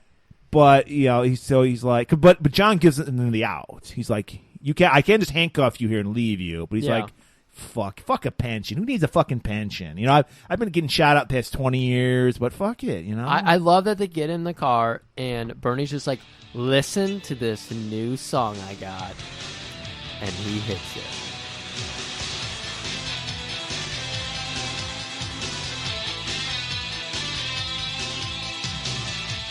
So, man, this is great because we're starting to get kind of a montage. It's like a dual montage. We're getting to see what's going on. It's almost a triple montage. It is almost a triple because montage. We get what Tracy's doing. She's choreographing these dancers. It's a music video. One looks like John Oates. He's got like a mustache and a big mullet. And then we get the scene of our man Al. We haven't seen Al in a while. Gearing up, getting all this shit together. That's it, yeah. Well, I think he goes, later on. He does groan, yeah. And then we see our man Bernie and John like driving, hightailing it to this, Yeah, they're trying to get to the hotel. Right. So that's all happening. We get this great music video. And we're mostly this band seeing... is almost as good as Mad Max, but not quite. We're pretty much only seeing the video, like the music video they're shooting. Yeah. She's got Cammy with her. They're both safe. They're doing this music video. It's very sexual. Cammy's got the snake, I think. They're all together. The whole family's together. Oh, it's going really well until John shows up, and he's trying to tell Tracy, you gotta look out. And as he's saying that, El Leong's already there. He's got his guys out. He got all these cars. It was all painted flat black. It's weird. Yeah. You never see like flat black paint. Yeah, never flat black. And they all show up, and they just start fucking unloading, and they kill like all the dancers. Yeah. And fortunately, there are these big concrete balls that are out, like the courtyard like of a Target nowadays. They have those big balls in front of Target now. And maybe this was inspiration. And so John and Bernie hide behind them, even though John gets shot. I want to point out, John gets shot in the abdomen because there's blood, and he never acknowledges it for the rest of the movie. Bernie also gets shot. He's like, fuck, I'm shot. Yeah. But I think that happens a little later. Well, he also is concerned about his pension. Yes, he's fucking 1 year away. A minute ago, he's like, fuck the pension. No, he's like, no, I want that pension. He's like, because if I lose my pension, I lose my health benefits, too. It's true. America sucks. And so, but I think he gets shot later. So just John gets shot, but he brushes it off. Yeah. And then the fight continues inside because into the lobby. Cammy's inside. Didn't this look like, it looked more like a shopping center? It looked like a mall. Yeah. It looked like a shopping center. Because there are all these like terraces with like stores. It didn't look like rooms or anything. So John's got this problem where he doesn't know how to open doors. So he jumps in through one window and he jumps through and he's shooting everybody. El Leong thinks he's going to get an edge on John. No. John shotguns him right in the gut. And Al takes a serious hit. Like he's I thought he was dead right there. Yeah, he's fucked up. He falls over a table. You actually get a close up of him because he's the lead henchman. He's the big deal. Right. And you see blood trickling out his mouth. He's like, done. No, he's fucked. And then we get a nice scene. We learn what a baller Tracy is because she grabs a gun too. She's like, "Fucking Island, you guys have all the fun." Yeah. And she pulls it out of her pickup too. She's just like, "Fuck, I got my fucking AR-15." She's got it's the GMC equivalent of a Bronco. Yeah. And so we see the female of the group, of the Black Tiger group, with beautiful feathered hair. Beautiful feathered and she's just she about. could have been in Madame X. She could have, and she's just about to shoot our boys, man, but not quite, because Tracy shows up, hits the bitch in the head with the gun, doesn't even kill her. She's just like, bitch, you ain't worth a bullet. Oh wow! Takes her out. It's like, need any help, boys? And just as they're basking in that great joke, John's about to say, Tracy, this is why we belong together. El Leong pops up again behind like some bushes and stuff. He's got a nice little blowgun. Nice potted plant. Yeah. Like, pulls out a fucking blowgun, people. This is how great this fucking movie is. Not a gun, a blowgun. Do you want to do this scene? No, you can do it. I'll let you have it. So El pops up like a snake in a jar, snake in the grass, pops up with that blowgun, shoots John, hits him right in the bicep. He's flexing like a motherfucker. It's huge. It's those 84-inch pythons. What did Hulk always say? 24-inch. 24. 84 would be really fucking. That would be scary. These 24-inch python. So John takes a square hit to the bicep. To the what? To the bicep. To the bicep. Yeah. And he is just like, looks over at Al, shoots him again, rips out the dart, looks around. Sadly, Al dies this time, guys. Al's actually dead. Yeah. He processes his surroundings. Because he's a rainbow beret. He's a rainbow beret. He just knows what you're supposed to do. And he sees a doorway. Fuck that. That could be booby trapped. He sees a nice plate glass window, jumps right the fuck through it. What is he doing? Well, he's got to get that poison out. Got to. Finds the knife. I think he just had the knife, right? Yeah, he just had a knife. But he saw the hot plate through the window, maybe? I don't know, because there's a nice buffet going on. Okay, that's had to be what it was. Yeah. So he hops through the window. Takes a piece of French toast, eats it. Yeah, you need something to muffle your cries, too, when you're cutting your arm open. So French toast, cuts his arm open. He's already finished the French toast piece because he's beat. I mean, he needs calories. He's been murdering people. Right. That takes a lot of calories. Finishes the French toast, sucks out the blood after he cut open his arm a little more to expose some more blood, sucks out the venom, spits it out. Beautiful scene. Can you do a GIF of this for our Instagram? I wish I could. I can't. I don't know if I can. Okay. Well, I'd have to be able to take this video and if we can, we'll try. We're making no promises. I'll try. So now he has he's got to finish off this wound. He's got a fresh wound. He's got to finish it off. So he grabs a couple sausages. He stuffs those in there real hot. His mouth is burning, but you can see the tears. But it's okay because it's about to get much worse. Because he's got to cauterize that shit. Well, yeah, of course you got to do that. So he fucking touches that pan to his arm. He's just chomping down on those sausages. No! And there you go. He's healed. He's healed. That's it. Cammy and Tracy walk in. Are you okay? Are you okay? Well, while that's going on, Bernie gets shot in the abdomen by a Vietnamese Terminator. He's got like the shades on. He's got the spiky hair with a mullet. And so Bernie's fucked. He's like, shit, I was 1 year away. 1 year. They don't even care. They're so concerned about our John, even though we know John's fine. John had to we point out earlier, John had been shot in the abdomen. He just didn't even cauterize that wound. He's like, I don't feel the pain. No pain. Pain don't hurt. So they're like, guys, we got to get the fuck out of here. So they all get up in the fucking... Tracy's like, don't worry, we'll go get my truck. Tracy gets in, grabs her truck. She's driving. She's got the white Ford Bronco. John hops in. Let me drive. No, bitch. This is my car. So Tracy's going to drive it. While that's going on, the fucking guy who just shot Bernie earlier, the fucking Vietnamese Terminator, he gets in his flat black car and he starts chasing him. And like you said, John's like, okay, I think 95 is like not busy this time of day. Yeah, it's looking like we're going to be in a long drawn out car chase. So after an hour of loving this movie, I was like, God damn it, really? Car chase scene? Well, this movie doesn't disappoint, Griff, because no, there isn't a car chase scene. Tracy's reading your mind. She's like, fuck that. You were leading up to it where John was like, let's draw this out. Right. He's like, I think we can use the carpool lane because we have 4 people, and make it faster. And Is the snake a person? And she's like, well, no, they got Bernie with them. They had Bernie? Yeah. Yeah, No? I guess. I don't know. I think they left Bernie for dead. Sorry, Bernie. And well, it's Cammy, him. The 3. I guess. Yeah, I guess. Do you need to have 4 to have a carpool in? I don't know. No, just 3. Okay, so they got a cat. Yeah, they're so good. I was like, who else do they have? The snake? So I'm sure they do. They probably do. The snake probably sucked the venom out. He's like, got a little. Why more wouldn't of the snake suck? So why hasn't John just trained himself to be immune to venom? He probably is. I also there was actually a scene. I'm glad you brought that scene up because there was a scene that got cut because they wanted to keep a nice tight 90-minute.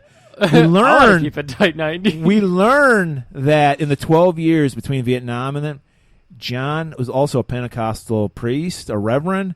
So he took up snakes, and so they didn't have time to put the scene in. But that's why he's basically immune to snake venom, except for blow dart venom. Kill his ass. Well, who Snake knows venom, what that's from? Could have been a poisonous. He has the power of God, so he can take up snakes. He can speak in tongues. But they thought that was like parcel tongue. Too much. Take up too much room in the movies. They cut that scene. But that scene, okay. Laserdisc has that scene. Oh, okay. So that's probably what you're thinking. So yeah. So back to the action. So Tracy tells John, "You're being a bitch. We're going after this guy. Full guns a-blazing." So she just turns around and they've got game of chicken. That's all it takes. Who blinks first? The fucking Terminator is just like, no, I see a very nice looking little ticket booth right here because we're in the middle of a parking lot. I don't know if I think all cities have this, but when you have a parking lot in the city, they have that little booth where the booth or the parking lot operators hang out in. Yeah, a little like kiosk. Yeah, a little kiosk. So the guy drives through that kiosk. It just so happens that the kiosk operator, he's been... They're storing like propane or something there. Yeah. The car drives through it. You see the wood shoot out every which way, but then it explodes like a fucking gas station.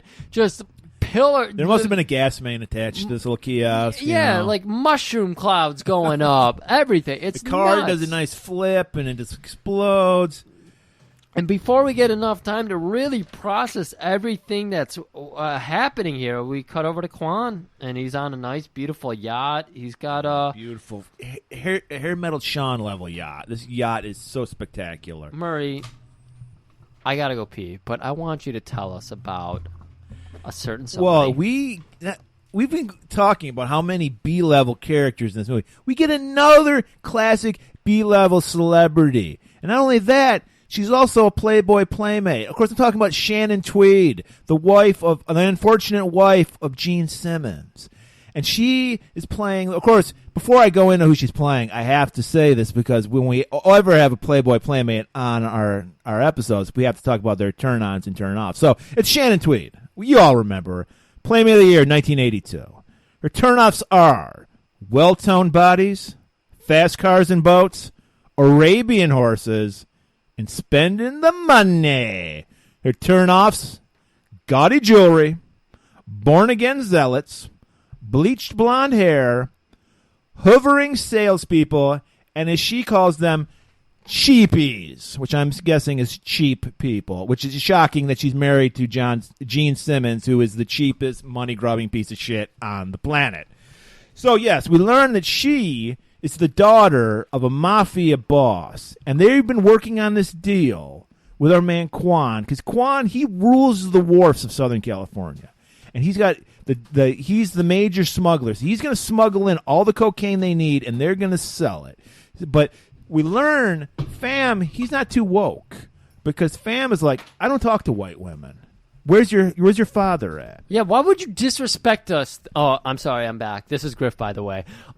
Just in case anyone's confused by my subtle departure and arrival. Wow. Pham is very disappointed. Why would you send a woman? This is the 80s. Right. And also, Asian culture, you're not very respectful. This is a man's job to talk to us. We're trying to work out a multi-million-dollar deal. Do you see my jacket? I'm Miami Vice. Do you see my hair? It's beautiful. Quan, always thinking to the future, shuts it all down. He's like, look, she's a very intelligent woman. Quan gets it. I've seen her naked in Playboy. She's great. Woke. He probably does buy Playboys. He was trying to keep cool. He did it. He kissed her hand very respectfully. Yeah. He was like, "I'm sorry for my son's attitude." I think you said that though. His temper tantrum. Yeah. We will totally do business with you. We would love to supply you with cocaine from the Far East. Yeah. Even though I always thought South America had cocaine, but what do I know? I don't know either. I'm not too. I always thought Vietnam was about heroin. I thought that was like what the CIA was doing literally in Vietnam. They were like, or maybe that was another action movie that I've seen. Dude, I can't remember. CIA does shit that's parallel with our action movies, but I can't remember what their atrocities are. So, okay, the deal's on. They're going to work with the mob, the Italians. So And, what's John been up to besides miraculously healing, faith healing? That's it. That they just put that scene in where we see that he's a Pentecostal reverend. Yeah. We learned that he faith healed himself. So that's why he doesn't have that gunshot anymore in his chest. That makes sense. I mean, we do see him. He's not putting clothes like when you get a fresh tat. You know, you don't want to clothe it. You want to leave it open. You want to let it breathe. He's got that fresh wound. So he's pouting right now. He's pouting. They go to the beach house. I'm assuming this is like Tracy's house. I don't guess. know. Maybe they just found a house. She's a big music director, so she's probably got a nice beach house. And John's just on the swing set, as you would be. Looking fucking fly as shit. Does he still have that Band-Aid? No, he doesn't have the Band-Aid. Okay, he doesn't have the Band-Aid. But he's just wearing a pair of jeans, no shirt, forlorn, pink sweater wrapped around the neck. He's getting ready. This guy's in touch with his feminine side. He doesn't care that somebody goes, "Hey, look at that fruit with his pink sweater." I don't give a shit. I'm comfortable with Murray, who I am. I will have you know, this is the man who inspired me to buy my pink sweater. I thought you were going to ask. When were you going to ask me why I'm wearing a pink sweater with no shirt? I thought you were going to. Well, I don't need to. I'm comfortable with it. I don't want to like bring it up as if it were an issue. I told you earlier, that's a great sweater, man. The pink really brings out your eyes. Thanks, my steel blue eyes. Your steel blue eyes. That's right. And yeah, he's just pouting, and so always sympathetic. Tracy walks out to him. Yeah, sympathetic. And she's like, "What the fuck's wrong with you? Why are you pouting out here?" Well, I'm fucked up. I've killed, I've lost count of how many people I've killed. Yeah. Vietnam, it was like the only place I ever felt right. Well, John, that's a red flag right there. When a guy says Vietnam is the only place I felt right. But she just washes over it. Fine, but what are you going to do about the situation we're in, John? John, you can't just expect me to sleep with you. You can't tell me how many people you killed and think that I'm just going to suck your dick, okay? I'm dating a very nice guy. I think I love him. He's in Canada. I told you. I think his name's Gord. I mean, his name's Gord. Gord? Don't think his name's Gord. His name is Gord. Gord. And, John, I'm done. We're done. Okay? I'm going inside. I'll take care of Cammy. You could still call me. You're not getting in my sheets anymore, dude. Meanwhile, John's like having fucking Vietnam flashbacks. He's just losing his shit. No sympathy at all. She's just like, you figure your shit out and then come back to me when you're ready. He's about to go fully Roger Waters the wall here. He's about to have the flashbacks, the PTSD. He's about to see his dad die. And we're about to have a montage, Griff, because he finally does snap out. He needed some tough love. Oh, you know what? Let me just snap on some music here. Go ahead. Wow, that's great. This classic montage music. We get a nice him. Of course, you got to have someone.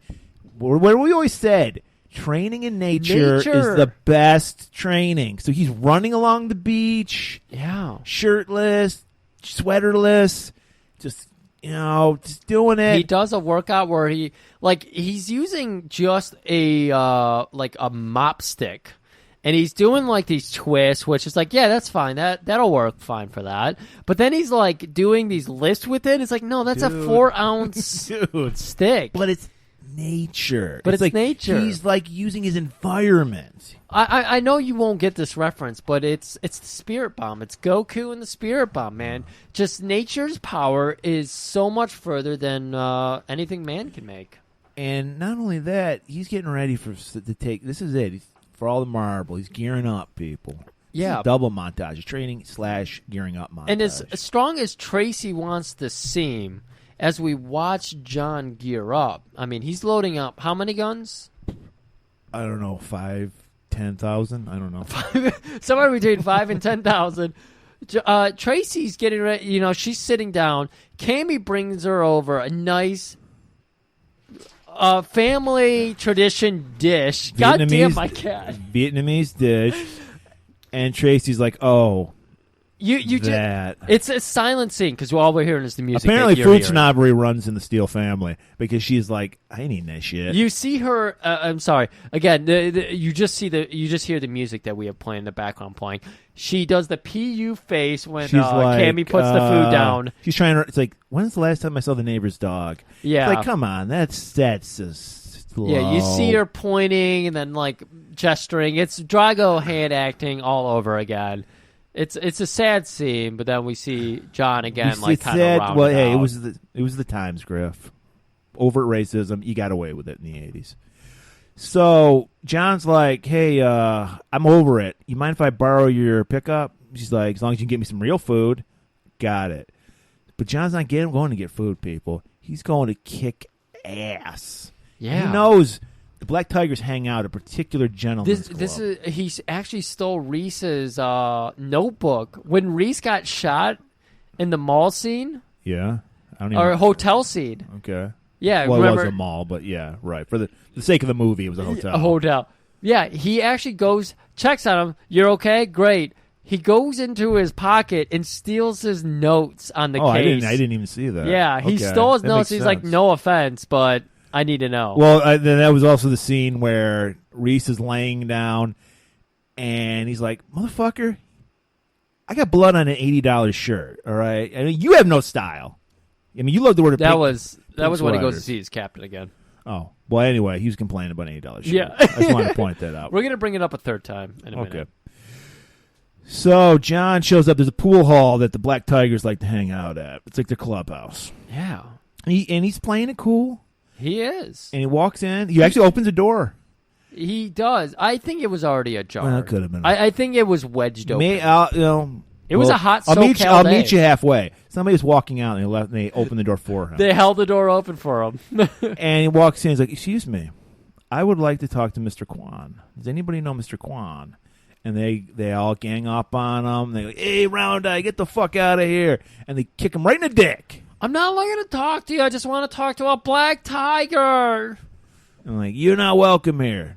So dick kicked. He just stumbles out holding his dick. Yeah, he fucks off. Fortunately, somebody was walking in as he's walking out, so they open the door. Because know he has door problems. John cannot open doors. He does not know how they operate. And then John gets in his pick. He goes, I'll be back. Ooh, good callback. Gets in his truck, runs right through the big front window of this place. Jumps out and just a man possessed. He's just fucking killing people left and right. He's already got the magic touch that just like as soon as he punches someone in the jaw, they just pass out. So. And then he recognizes a guy from his Vietnam days. Is that Lynn? And he grabs him, rips his shirt off, notices the tattoos on his back. He can tell everything about this guy from his tattoos. Like, yeah, you're fucking Major Lynn from back in Nam. I remember you were the underling of Quan. What the fuck's Quan up to? And he just spills. He's like, I won't tell you anything. I think as he's reading his bag, he's like, you killed 4 people in Guantanamo, and then you went on to Australia and you wrangled a kangaroo. Like, he somehow is reading all of his tattoos that are just like scribble. And fucking, he puts up a fight. I think his name was Lynn. And then John just fucking leans on him. He's like, motherfucker, I will kill you. You are going to live because you're going to send a message for me. And that message is, Steele's back, baby. So we join John. He's on a boat with Cammy. And they're apparently surveilling the scene. I couldn't remember. They're doing some recon on the warehouse where the smuggling happens for Quan. Yeah. So he's got the binoculars. He's checking out, but they have time for a heart-to-heart. Yeah. And she's just like, what was it like being cool? Because my dad sucks. Like, how many times did you save his life in Nam? Over 1,000 or maybe 4. He's like, God, I wish my dad was like you. There's like a weird sexual tension going on here. It's so creepy. Everything happening. Like, I seriously, dude. I thought they were gonna like start at least kissing. I thought it was something weird was gonna happen. I thought she was gonna kiss him, and then he was gonna try to be respectful and say, "Cammy, you're too young." And then they fuck on the boat. Yeah, exactly. And it's not like it's like a speedboat. It's not like a big boat, so they'd be out in the open. But Ugh. no, thankfully that did not happen. But what did happen was he's like, "Hey, did your dad ever tell you how many times he saved me? 3." But hey, man, 3 times better than nothing. And she's like, "Oh, well, my dad, I guess he's okay." So and then they're like, "Hey, whoa, shit. Where did you get this boat, Uncle John?" He's like, "I stole it." So they say like a patrol boat comes up, and they have a little joke there, and they take off. They do a quick exit, and we rejoin them again in a second here. They're like on a wharf base. It's definitely somewhere on a dock. Like they're not far off from the water, and they put a call in. Right. And Cammy's sitting at a table. She's caressing the snake. 3-step. She is caressing the snake. She was. Drago School of Arts. She should have got more roles. She's only been in 3 movies. Yeah. So I forget. John calls in to calls the captain. The captain in the police station. Reese is there. Reese, he said, "Fuck it. If John can walk away from a gunshot wound in the gut, so can I." So he literally left the hospital. He's more pissed about his $80 shirt than he was about his health. Yeah, the captain showed up, and Reese was pissed. Because the captain was just like, lay down, keep it quiet, take 2 weeks off. Do not bother with any more of this John Steele bullshit. If you want your pension, back off. And he's like, I don't want my pension. I want my $80 shirt refunded. I'm going. Like, I'm getting out of this bed as soon as you leave. And the captain's like, no, you're not. And then Reese gets right out of the bed. Well, okay. And now, so they meet up again. And this is where it gets really confusing. But all I know is this blew my mind. This was like, I've never seen this in a movie we've covered. We were trying to segue from the phone call. Then we were remembering the hospital scene. So what you're going to do now? I was just going to throw them all together. You kind of ended it for me. I thought I was just going to go with it. I just wanted to make sure we were trying to get everybody back on the same path. Well, let's just put it this way. Somehow the captain and Reese wind up back at the police station. They just And I just had to point out this scene because it blew my mind. They just flipped the script on us. We actually have a scene where a cop goes to the captain and goes, "I think you're going too far." Yeah. We always see it the other way. And he's like, "You are pushing John too fucking." Because Reese is the only guy who cares about John's mental health. Reese was there for the phone call, wasn't he? Yes. And so that's what pissed Reese off because the captain was just like, "You've done too much," or whatever, and Reese was like, "You've gone too far." Now. Yeah, because John calls up. He's like, "I'm gonna do your fucking job for you." Yeah, and then the captain winks at the fucking, breaks the fourth wall again and winks. He's like, "Yeah, exactly what I wanted him to do." Exactly. We're getting this. We're doing it in a very Tarantino.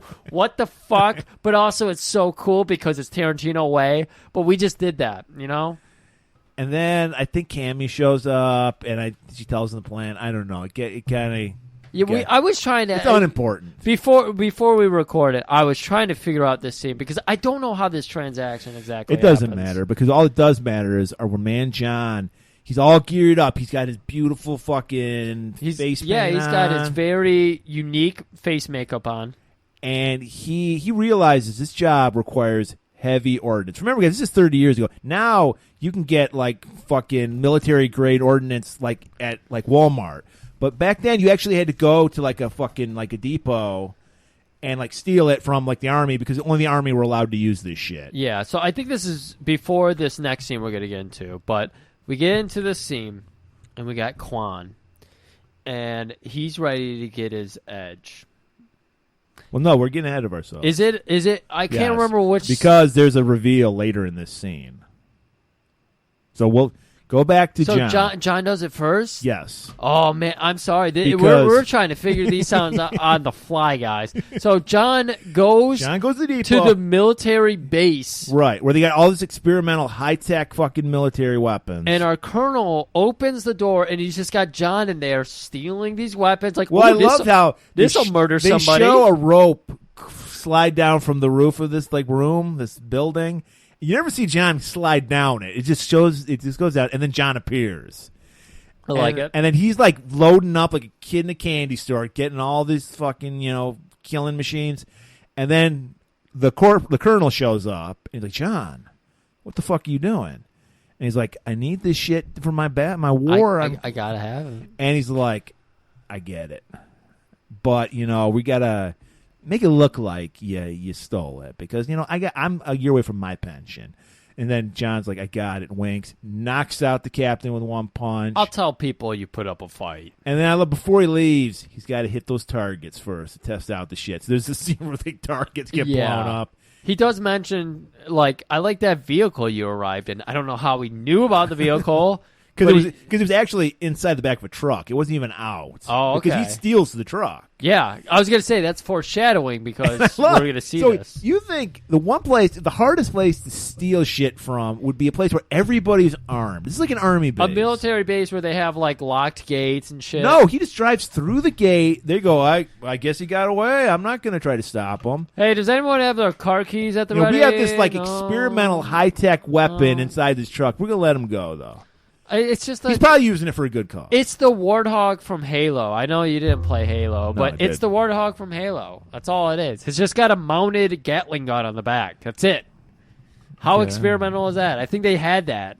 All I'm saying is forever. Wait.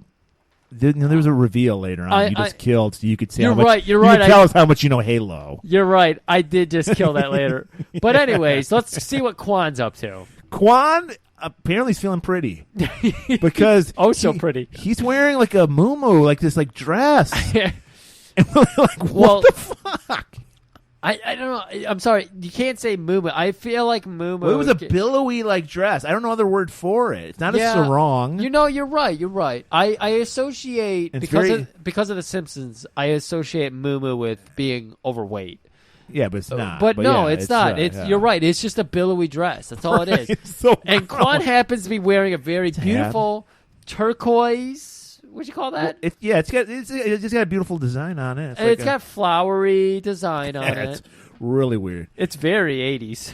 And he comes down. He's got. Does he got his son there? Yes, his son is there. Sam's there, and then no, we don't see. He's talking to somebody who's off camera. Oh, okay. And I'm thinking, and I think you were thinking too, it's a captain because the captain's always crooked. Yeah.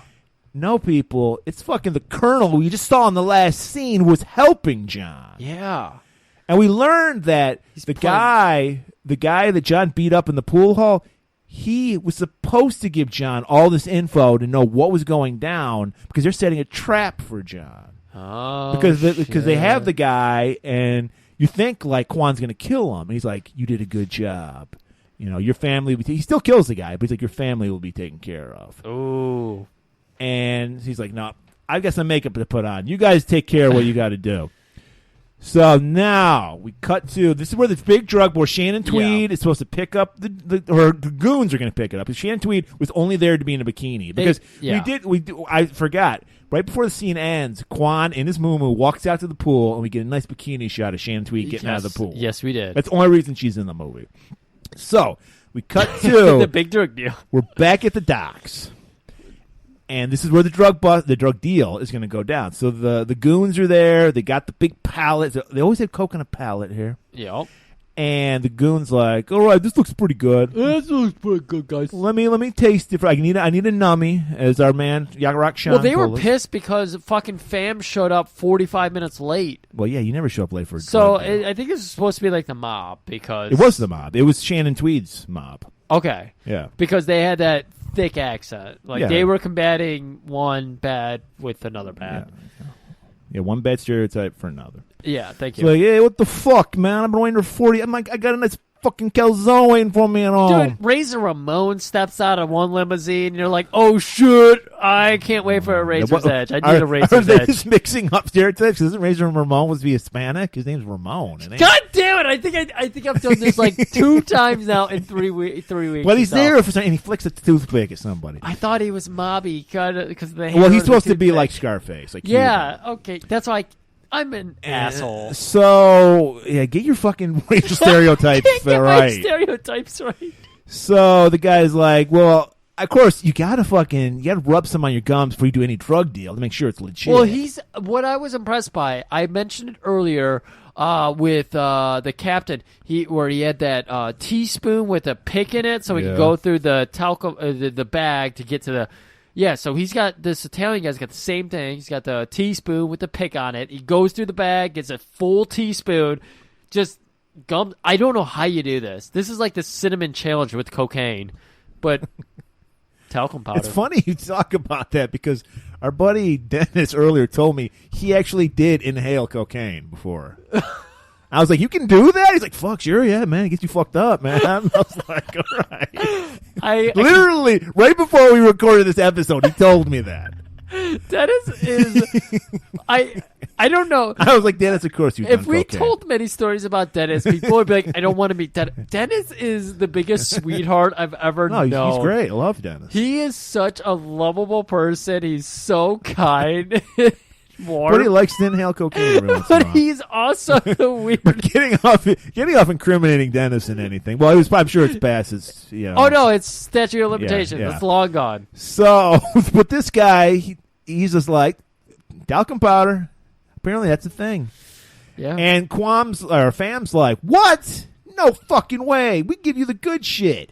And then we hear our fucking man John. Cat and mouse game begins, Griff. Because he's just hiding somewhere. You hear his voice. You mean this cocaine? We cut to a pallet hanging in the rafters, and it's apparently full of cocaine. Executioner 2. Executioner 2. Same thing. Got the fucking drugs hanging from a pallet. So dumb. Don't ever reference Exterminator 2 in your movies, guys. You notice I didn't because I fucked it up and called it Executioner 2. That's how much I hate that movie. You're so dumb. So then he drops the pallet and he's got a bomb in there. It explodes. Coke goes everywhere. He drives in on this warthog from Halo. I just ruined that. Yeah. And he's just gunning everybody down. They're like, this is impenetrable. No, he's just out in the open using a Gatling gun. They could have easily got him. It's the gun Jesse Ventura uses in Predator. Yeah. But he's not strong enough to hold it. He's got it mounted on there. It's mounted on a vehicle. And he's just he's like fucking killing everybody. Fam runs to this limo. There's a door open. He's like, are you going to stop him? We're not seeing who's in there. He's crazy. Who's he talking to? Who's he talking to? I'll do it. The price. If you double it to like 25,000. Yeah. And he's like, what? That's bullshit. 100,000. He's like, okay, whatever. Everybody's been killed, so Fam is like in a panic. He's like, whatever you want. Fucking Colonel walks out like a pimp. Okay, I'm gonna go. So he puts on his nice, like woodworking gloves. What are these gloves that he puts on? I don't even know. Because you don't wear gloves when you woodwork because they can get caught in the saw. So maybe they're like welding gloves or something, so they don't. Whatever. They're bazooka shooting gloves. But then he also puts on his welding mask. Kind of like Exterminator 2. Kind of like Exterminator 2. Except this is a clear one. Fucking Hob House just came in. I got her glue close to me because she's been hobbling so much. She's only 4 years old and she's already hobbling that much. Well, yeah, well. So she's hitting the meat. I love how we just like totally kill the fucking big climax. Oh, by the way. Oh, I'm sorry, but Millhouse came in, so I got to talk about that. So, anyways, who walks out of this limousine but fucking the Colonel? we already got through that. Colonel himself. We already went through how he's dressed. He puts on his rocket gloves. I'm going over it again. Fuck you. Puts on his rocket gloves, and then he dons his fucking welder's mask, that clear visor. Yeah, clear visor. Pulls up his sad little rocket launcher. Chuck Norris has already fired these things off with no gloves and no mask. We know there's no threat here. This guy's elderly. He's so maybe the overprotective mom with like one bottle rocket. Like, we know you don't buy one bottle rocket at a time, but she's like, Timmy, I bought you a bottle rocket. I'm trying to go into your past here. Yeah. Did your mom ever buy you a bottle rocket? No, she didn't care. She was neglectful. Go inside and hide behind the window. I'm going to light it off. The bottle rocket. Okay. So he shoots the bazooka, takes out the, what's it called, warthog? What the fuck you call it? Let's call it a warthog. Okay, so John leaps off. We just assume destruction. We assume we assume he's dead. Yeah, you're right. And then Fam's like, yeah, high fives. Yeah, but what if he's not dead? I don't care. You paid me to blow up the warthog. That's all I was here for. I'm getting back. He closes the limo door. He's like, fuck off. So Fam runs up to it, and he's like, hey, there's a snake here. He's not here, but there's a snake. And then, the Colonel's like, oh, fuck. He had that snake in Nam. It ain't shit. It's a fucking garter snake. Yeah, it's a pet. And he's like, oh, really? And he picks it up. Fucking 3-step does his job. Bites Fam. And then you hear John in the distance. 1. And then Fam takes 1 step. 2. Takes a 2nd step. 3. Collapses. It's beautiful. Beautiful. I love it when a plan comes together. I wish the movie ended here. But we got like 5 more minutes. Yeah.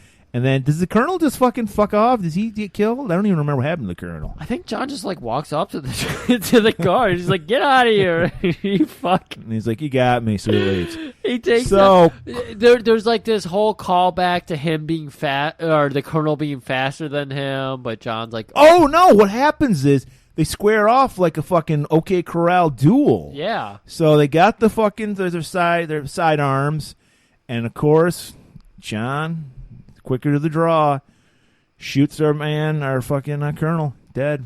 Yeah. So that's it, right? Everybody's dead. Oh wait, Quan. So Quan, I guess he figured Fam's such a fuck up, he would show up like later, because I don't know how Quan gets there so fast. Yeah. But he shows up there with Tracy. I don't know not in his dress anymore. No, he's dressing fatigues. Or like a ninja suit, wasn't he? I think it was a ninja suit, yeah. Yeah, but didn't have the mask, but he's wearing the ninja outfit. And he's got Tracy somehow, and he's like holding her hostage, and he's standing by his back to a wall, and he's like, "I'll kill your fucking wife." I've clearly got the advantage. I've got your wife. And then John goes, "Ex-wife." He's like, "Kill that bitch. I don't fucking give a shit. You don't care if I kill your wife, ex-wife. I don't care. I'll kill her. You have feelings for her. I don't fucking give a shit about her, man. Fucking do whatever you want with her." Sure enough. And Tracy's like, "What? What the fuck?" And then John shoots her. John just shoots her himself. He's like, "I'll kill the bitch myself." So then they fall back to the worst. It's a fucking styrofoam wall. It's so obviously like 2-inch styrofoam. Fall through it. Fucking Quan is freaked the fuck out. Like, he knows John's crazy. He thinks he's this crazy. So he just runs away to a neighboring fucking manufactory. Spark Factory. 80 Spark Factory. John walks up to Tracy. Guys, it was one of those fucking beanbag, like, riot guns. Yeah. So, and she's like, "You shot me." He's like, "Hey, the police shoot kids in the face with this every day, and they're fine." And she's like, "John," and she's like, "But next time, you better watch it, buddy." Yeah. And he's like, and he winks at her, kisses her on the forehead. "I'll bean those bags later." And he's like, I got a Quan to kill. I got a factory to fuck. And so now, Mouse becomes Cat. Because Quan is like, he's like giving the ominous like speech. He's like, "Come chase me in the tunnels, John, remember?" Callback, foreshadow. So we get some long drawn out. Maybe there's some rats with grenades attached to them. We get.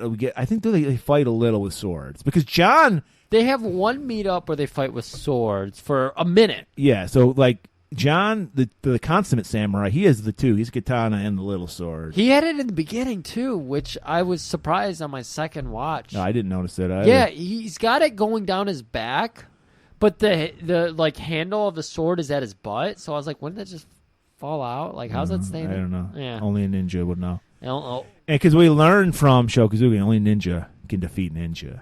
It's true. So apparently John's a ninja too. Apparently. He's like fucking snake wrangler, horse rustler, rainbow beret. I don't know. Us white people, we just cover so many facets. I mean, right. We can do it all. We're amazing.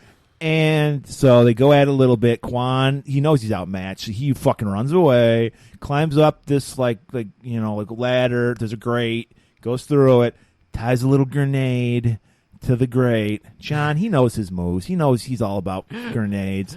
So he just shoots the grate, blows the thing up. He's like, "I'm coming for you, Quan." He like stuck his gun out for a minute, and like Quan had a moment where he's like, "What do I do here?" And then he just runs. I didn't get, there's so much of this end. Well, we're learning that Quan's a bitch. When he doesn't have his army behind him, he just fucking folds. This movie should have just ended like 5 minutes ago. But so it carries on. Quan runs to the world's slowest crane. There's like a crane with a pallet attached to it. He jumps on the pallet. It's literally going half the speed that Al's car was going in the beginning of the movie. And it's apparently automated because there's no one else around. It's apparently he actually preset things. He felt maybe this will happen. So it's like a pallet getting lifted very slowly up, and you see John run, and he's like, "You're not gonna get away from me." But it's like it's not climactic at all. So while he's climbing up, bear in mind, Quan has a sword, but he lets him up on the pallet. I should say, like I said, it's not climactic at all. It should have been climactic. Quan should have been like, "No, fuck off." No, he just like sits and watches. And both of them, I think, both of them realize this is dangerous. This is very unsteady. I think this was they just stand next to each other up while it goes up. They're like, he's like, when we get up here, I'm gonna fuck you up, Quan. I'm sorry. I think this was live shot. Like, I think they didn't use stunt doubles for this. I think that Martin Cove really did really did climb on this thing. So they're like, don't do anything, don't shake it. Well, because there's no other way to explain why they have this. So scene. They go up to a platform, and of course, what do we love about our Advanced Sparks Factory? It's always catwalks. So Quan runs to a catwalk, and him and Martin do some more sword fighting, and then I guess John gets the edge. He knocks us. Oh no! John gets his sword knocked away. He gets his sword knocked away. Quan comes in with a sword attack, but John grabs the hilt because he's too fast and he's got the reach. And he grabs Quan by like the scruff of his neck and his belt. Yeah, notices there's another grenade attached to his belt, so he pulls the pin, tosses Quan off the catwalk, and Quan explodes in midair. Boom, son. Boom, son. Of course, as usual, the cops show up when they're least needed, right at the end of all the fight. There's been basically a war going on. There's like Gatling guns going off. But what the cops know, when shit goes at the wharf, you just wait until everything stops and then you show up. They get their handbook from, I want to say Chuck from Mr. No Legs. I think Andy? it was. No, it's Andy and I think it's Chuck and Andy. Chuck was the one who always showed up an hour late for a fight. Yeah. Hello there, can I help you? So the captain, doing his best, Chuck, finally shows up and he's like, "We did it, buddy. We got him. You know, my fucking with your head worked. We just stopped the whole Vietnamese mafia." Tracy shows up. Cammy's She's witnessing this conversation. Cammy's there, of course. She's safe. And John just turns to Tracy. He's like, "See? I'm a different person now. Yeah, I would punch this guy's lights out." And Tracy's like, "Well, I'm going to go ahead and do it for you." So she punches him in the fucking face. And she's like, "You know what else?" Reaches down, grabs his car keys. "Let's bitch off to the old In-N-Out Burger." So they go to In-N-Out Burger. They get I think it's called a Jungle Burger. Jungle Fries. I think that Animal Fries. Animal Fries. That's like their dressing and the cheese. Yeah, we're from Detroit. We don't know. We don't have anything out here. So they drive off into the sunset. And so ends another great heavy metal movie, Griff. Murray, I know we were excited about this movie.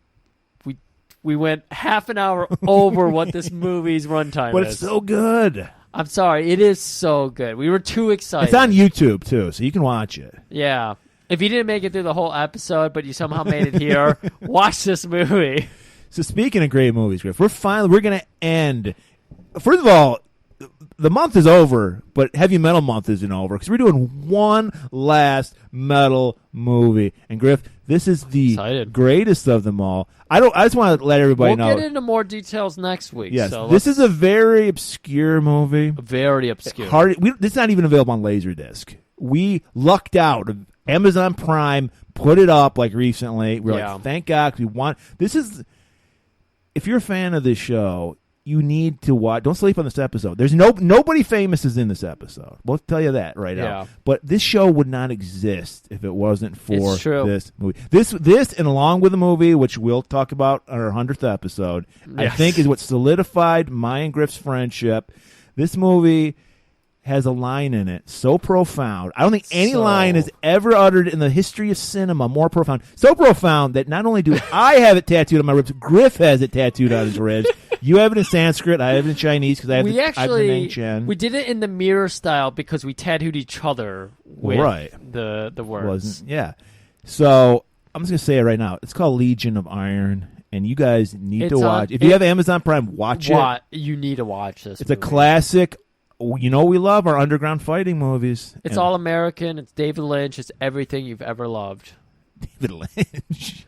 Lynch loves to do like the 50s style, and this movie kind of reminds me of like the football king is like the hero. Well, of the we've time. gone already past our time, so we won't get into it. We'll get into it next really week. have. So check it out next week and keep it warm. American rubber bands. We're an American band. We're coming to your land. We'll stretch. Coming to your mics, you will sound all right. We're an American rubber band. Better. You ready? Yeah, I was born ready. All right. Great